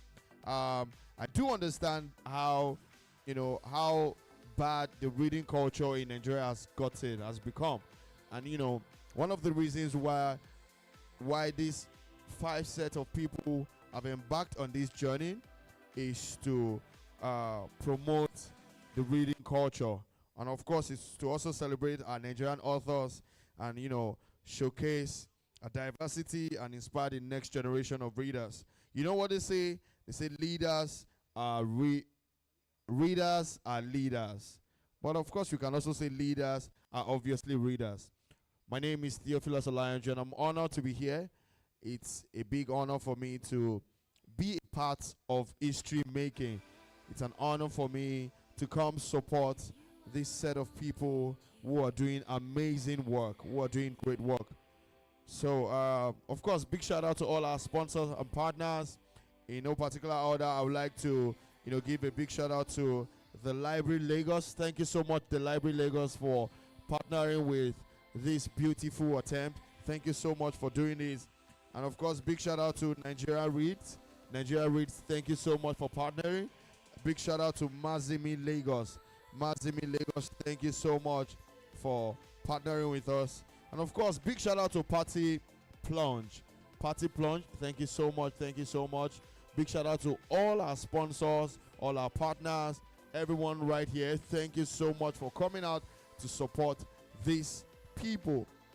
And particular order, I would like us to, get familiar with the people that are, doing the longest marathon reading aloud by one team, just one team. They're trying to set a new record for the longest reading aloud. So once again, if you're excited to be here, I want you to please put your hands together one more time. Please put your hands together one more time, ladies and gentlemen. Let's do this. Come on, we're here together. We're here to support, these beautiful readers. So right now, I would like to just acknowledge them. I would like us to celebrate them. So as I mentioned their names, I want you to please put your hands together for them. Supportive and ready to redefine success. Picture yourself in spaces where you're inspired to ask big questions and find bold answers. At MIVA, every class, every conversation, and every... All right, ladies and gentlemen, once again, you're welcome. You're welcome to the longest marathon reading aloud by a team. Right now, I'm about to, call on their names and, make us aware of who these amazing readers are. So please, once again, when I mention their names, I want you to please put your hands together for them. What they are doing is history rewriting. We're making history. We are rewriting history. We are setting the pace. We're setting a new record. We're breaking old records and we're setting a new record. So, ladies and gentlemen, our first marathoner, ladies and gentlemen, is no other person but the delectable John Obot. Please, a round of applause for him. A round of applause for him. Thank you very much. Come on, celebrate him. And John is from Akwa Ibom State. Do I have any Akwa Ibom person in the building? Yes, make some noise, Akwa Ibom. Thank you very much. That's what's up. So apparently, Akwa Ibom people love books like this. I thought it was okay. All right. What is John's superpower, you ask me? I've learned that John is the page blazer. John can read 100 pages per hour. So please, once again, a round of applause for John. A round of applause for John. Come on, a round of applause for John. Thank you very much. Thank you. Because you clapped. Sir, what bank do you use? OPay. Please keep using OPay. It's a good bank. Don't stop. Don't stop. All right. So right about now, I would like to also celebrate and acknowledge the second marathoner. Ladies and gentlemen, I have the one and only, the amazing Oguremi Temitokwe Timothy. Please, a round of applause for him. Yes, Temitokwe Timothy is from Kogi State. And you know what his superpower is? His superpower is that he's the bookmark avenger. And what does that mean? It means he never forgets wherever he stops. So if he stops on any page, any line, he never forgets it. So once again, please, let's celebrate Temitokwe Timothy. Thank you so much. Thank you so much. And the next person is Ketura Iman. Ketura Iman, she's from Gombe State. Ladies and gentlemen, please, a round of applause for Ketura Iman. A round of applause for her. And what's her superpower, you ask me? They call her the Lady Litera. Lady Litera. What does that mean? It means she turns boring books into fire with a beautiful voice. She turns boring books into fire with a beautiful voice. Congratulations to you. And of course, the next marathoner is Stephen A. Oyelami, and he's from Osun State. Ladies and gentlemen, please, a round of applause for Stephen Oyelami. What's his superpower, you ask me? They call him Captain Calm Reads. And what does he do? He can read through any noise. It doesn't matter how much noise you're making, he's going to read and he's going to keep reading. He's going to stay focused and keep reading. And of course, the last but not the least, ladies and gentlemen, I have the one and only, the amazing Precious Light Ukachi. Precious is from Imo State, and her superpower is Lady Stamina. Lady Stamina, and which means she can read for hours without stretching or snacking. Once again, ladies and gentlemen, please put your hands together for these amazing marathoners. Please, I want us to do this together. Please put your hands together for them. Put your hands together for them. Everywhere you are, I want you to please put your hands together for them. If you are not doing this, you are wrong. If you are not doing this, you are wrong. All right. Thank you. Thank you. All right. So before we go into all of the games and enjoyment, DJ, please give me some more music while we set the tone.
On his nose.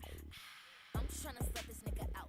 Gobble on his kids, then spit him in his mouth. I told him slut me up like spaghetti. He thought he was a freak till he met me. And now I'm finna show him what it's about. I'm finna slut this nigga out. I'm finna slut this nigga out. I'm finna slut this nigga out. I'm finna slut this nigga out. I'm finna slut this bitch out and make it to the bed cause she tapped out on the couch. Heard she got a nigga but my pussy in her mouth.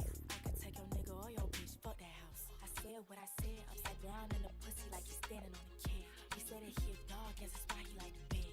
I'm a real freak, bitch. I don't want no weak dick. Love to eat his ass like 7 days a week, sis. I can tell he never had a DJ, please bring down the music. Bring down the music. Thank you very much.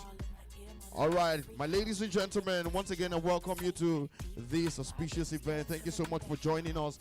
Thank you so much for supporting this set of people as we rewrite history. Brother, how are you doing tonight? I'm good. I'm good. What's your name and what do you do for a living? Damilola. Damilola, what do you do for a living? I'm a digital marketer. Okay, all right. Damilola, digital marketer. What's your name? What do you do for a living? My name is Samuel. I'm a digital marketer. Digital marketer, awesome. What do you do for a living and what's your name? My name is Miracle, and I On here? You missed it up on you? All right, so just pick somebody to represent this table. Nominate somebody to represent this table. Let's go. Are we ready? All right, please come forward. Come forward. Please come forward. Thank you. A round of applause for them, ladies and gentlemen. Who did the music stop on this table? Who did the music stop on? Good. I'm picking you. I'm picking you. I pick you. Please come forward. Come forward. Thank you very much. Come forward, ladies and gentlemen. Come forward. Let's do this together. All right. Come on, guys. Let's do this together. Thank you very much. Please come forward. Come forward. Come forward. No, how can you ask me? Hope you are not swimming. Come back. We are not swimming now. Why we go swim?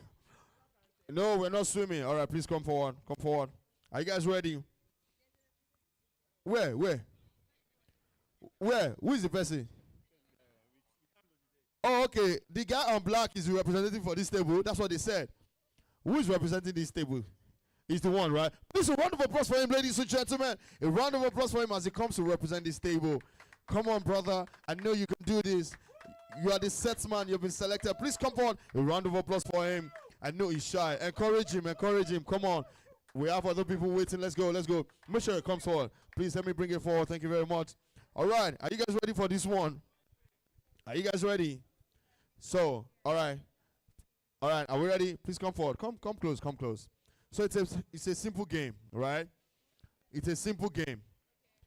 I'm going to ask you questions. You cannot answer yes. You cannot answer no. You cannot say yeah. You cannot say nah. You cannot say nay. You cannot nod your head. Do you understand? You can't shake. You can't nod your head. Do you understand? You can't answer me with questions. You have to answer other ways. Use other words. Okay? No yes, no no, no nay, no yeah, no thumbs up, no shaking of head, no turning of head. But you have to talk. Are we ready for this one? Are we ready? Are we ready? How are you doing today? Fine. What's your name? Jemima. Are you a lady? No. Good. All right. Come. Don't leave. I saw you. Come.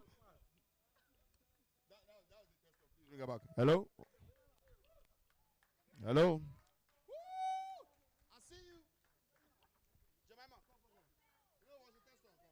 Hello? All right. So we're back. Brother in black, I see you. Please come forward. Jemima, please come forward. That was a test run. Are we ready for this now? Are we ready? All right, so I need you guys to face me. Hi, how you doing, brother? Good. Are you in a relationship? Yes. Oh, thank you very much. You say yes. Wow, such a loyal man. Please come forward. I should not. He's threatening the MC. He's threatening MC. Somebody save him. No problem. How you doing today? Fantastic. What do you do for a living? I make money. You are? I make money. For you? For real. That's amazing. Yes, thank you. You say yes, thank you. Thank you very much. You can go back to your seat. All right, by the way, whoever wins this game is going to be going on with a brand new car, key holder. Mona, calm down. Naka key holder. Mona, calm down. All right. What's up with you? How you doing? I'm okay. Did you come here with your man? I came here with a friend. So the friend is not your man. The friend is not my man. You don't like him? I do like him. Would you like to date him if he asks you out? If he asks me out, maybe. Oh, brother, that's your sign. Okay? That's your sign. No, you didn't fail. Do what you have to do. All right. What's your name? My name is Daya. Talk loud now. Daya. Do you hate women? Negative. Negative what? Negative. Okay. Do you like girls? Positive. Are you a woman rapper? Negative. What's your favorite food? Seafood. Really? You nodded. You nodded. Thank you very much. Please, a round of applause for him. But like this guy, he get action. He say negative, positive, seafood. All right. Wait, I was talking to you, right? Yes, you have. Thank you very much. You say yes, you have. All right, my brother. How's it going? Great. In one word, how do you feel right now? I feel awesome. Really? I feel great. Did I ask you if you feel great? I just have to respond. I feel great. All right. Okay, so on a scale of 10, 10 being richest, 1 being poor, what's your financial status right now? 2. Hey! You are close to poor, my bro. God no go shame us. All right, last question. Are you ready for this one? Correct. Correct what? Now, you be though. Why would you answer correct to are you ready for this one? Why would you do that? Sure, I'm correct. I'm ready. You're ready. All right. What do you think about this lady? I like her vibe. She's pretty. I like her style. What's your style? What's my what? What's your style? He says he likes your style. What's your style?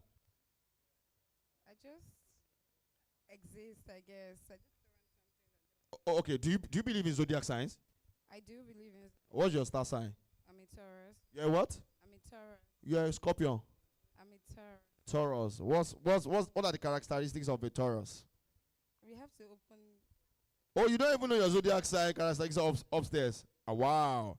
All right. Final question, brother. You ready for this one? You shook your head. I never even follow you talk. You don't shake your head. Thank you very much. You're out of the game. Ladies and gentlemen, I have first winner for tonight. I'm proud to announce to you that the first winner is going to be going home with a brand new bottle of water. Please, a round of applause for her. Kaki Oda, you don't do too much. You are doing. How much did you pay to enter this place? I've changed my mind. Please, Bama, make sure she gets a bottle of water. Bills on whoever is taller. On our table. All right, ladies and gentlemen, I want to do one more game now. One more game. Are we ready for this one? So I'm gonna play music again. You're gonna pass the item around on your table. Whoever the music stops on is representing your table. Are you ready? So pick an item. Pick another item. Why are you not on people's table? Why are you sitting alone? What? Where are you going to, Chief? Sorry, you can't leave. You cannot leave. So the music is back on. Pass an item round on your table. Pass an item round. Keep passing in. Hey, we already know that you're representing this table. Of course, it can't be you anymore. So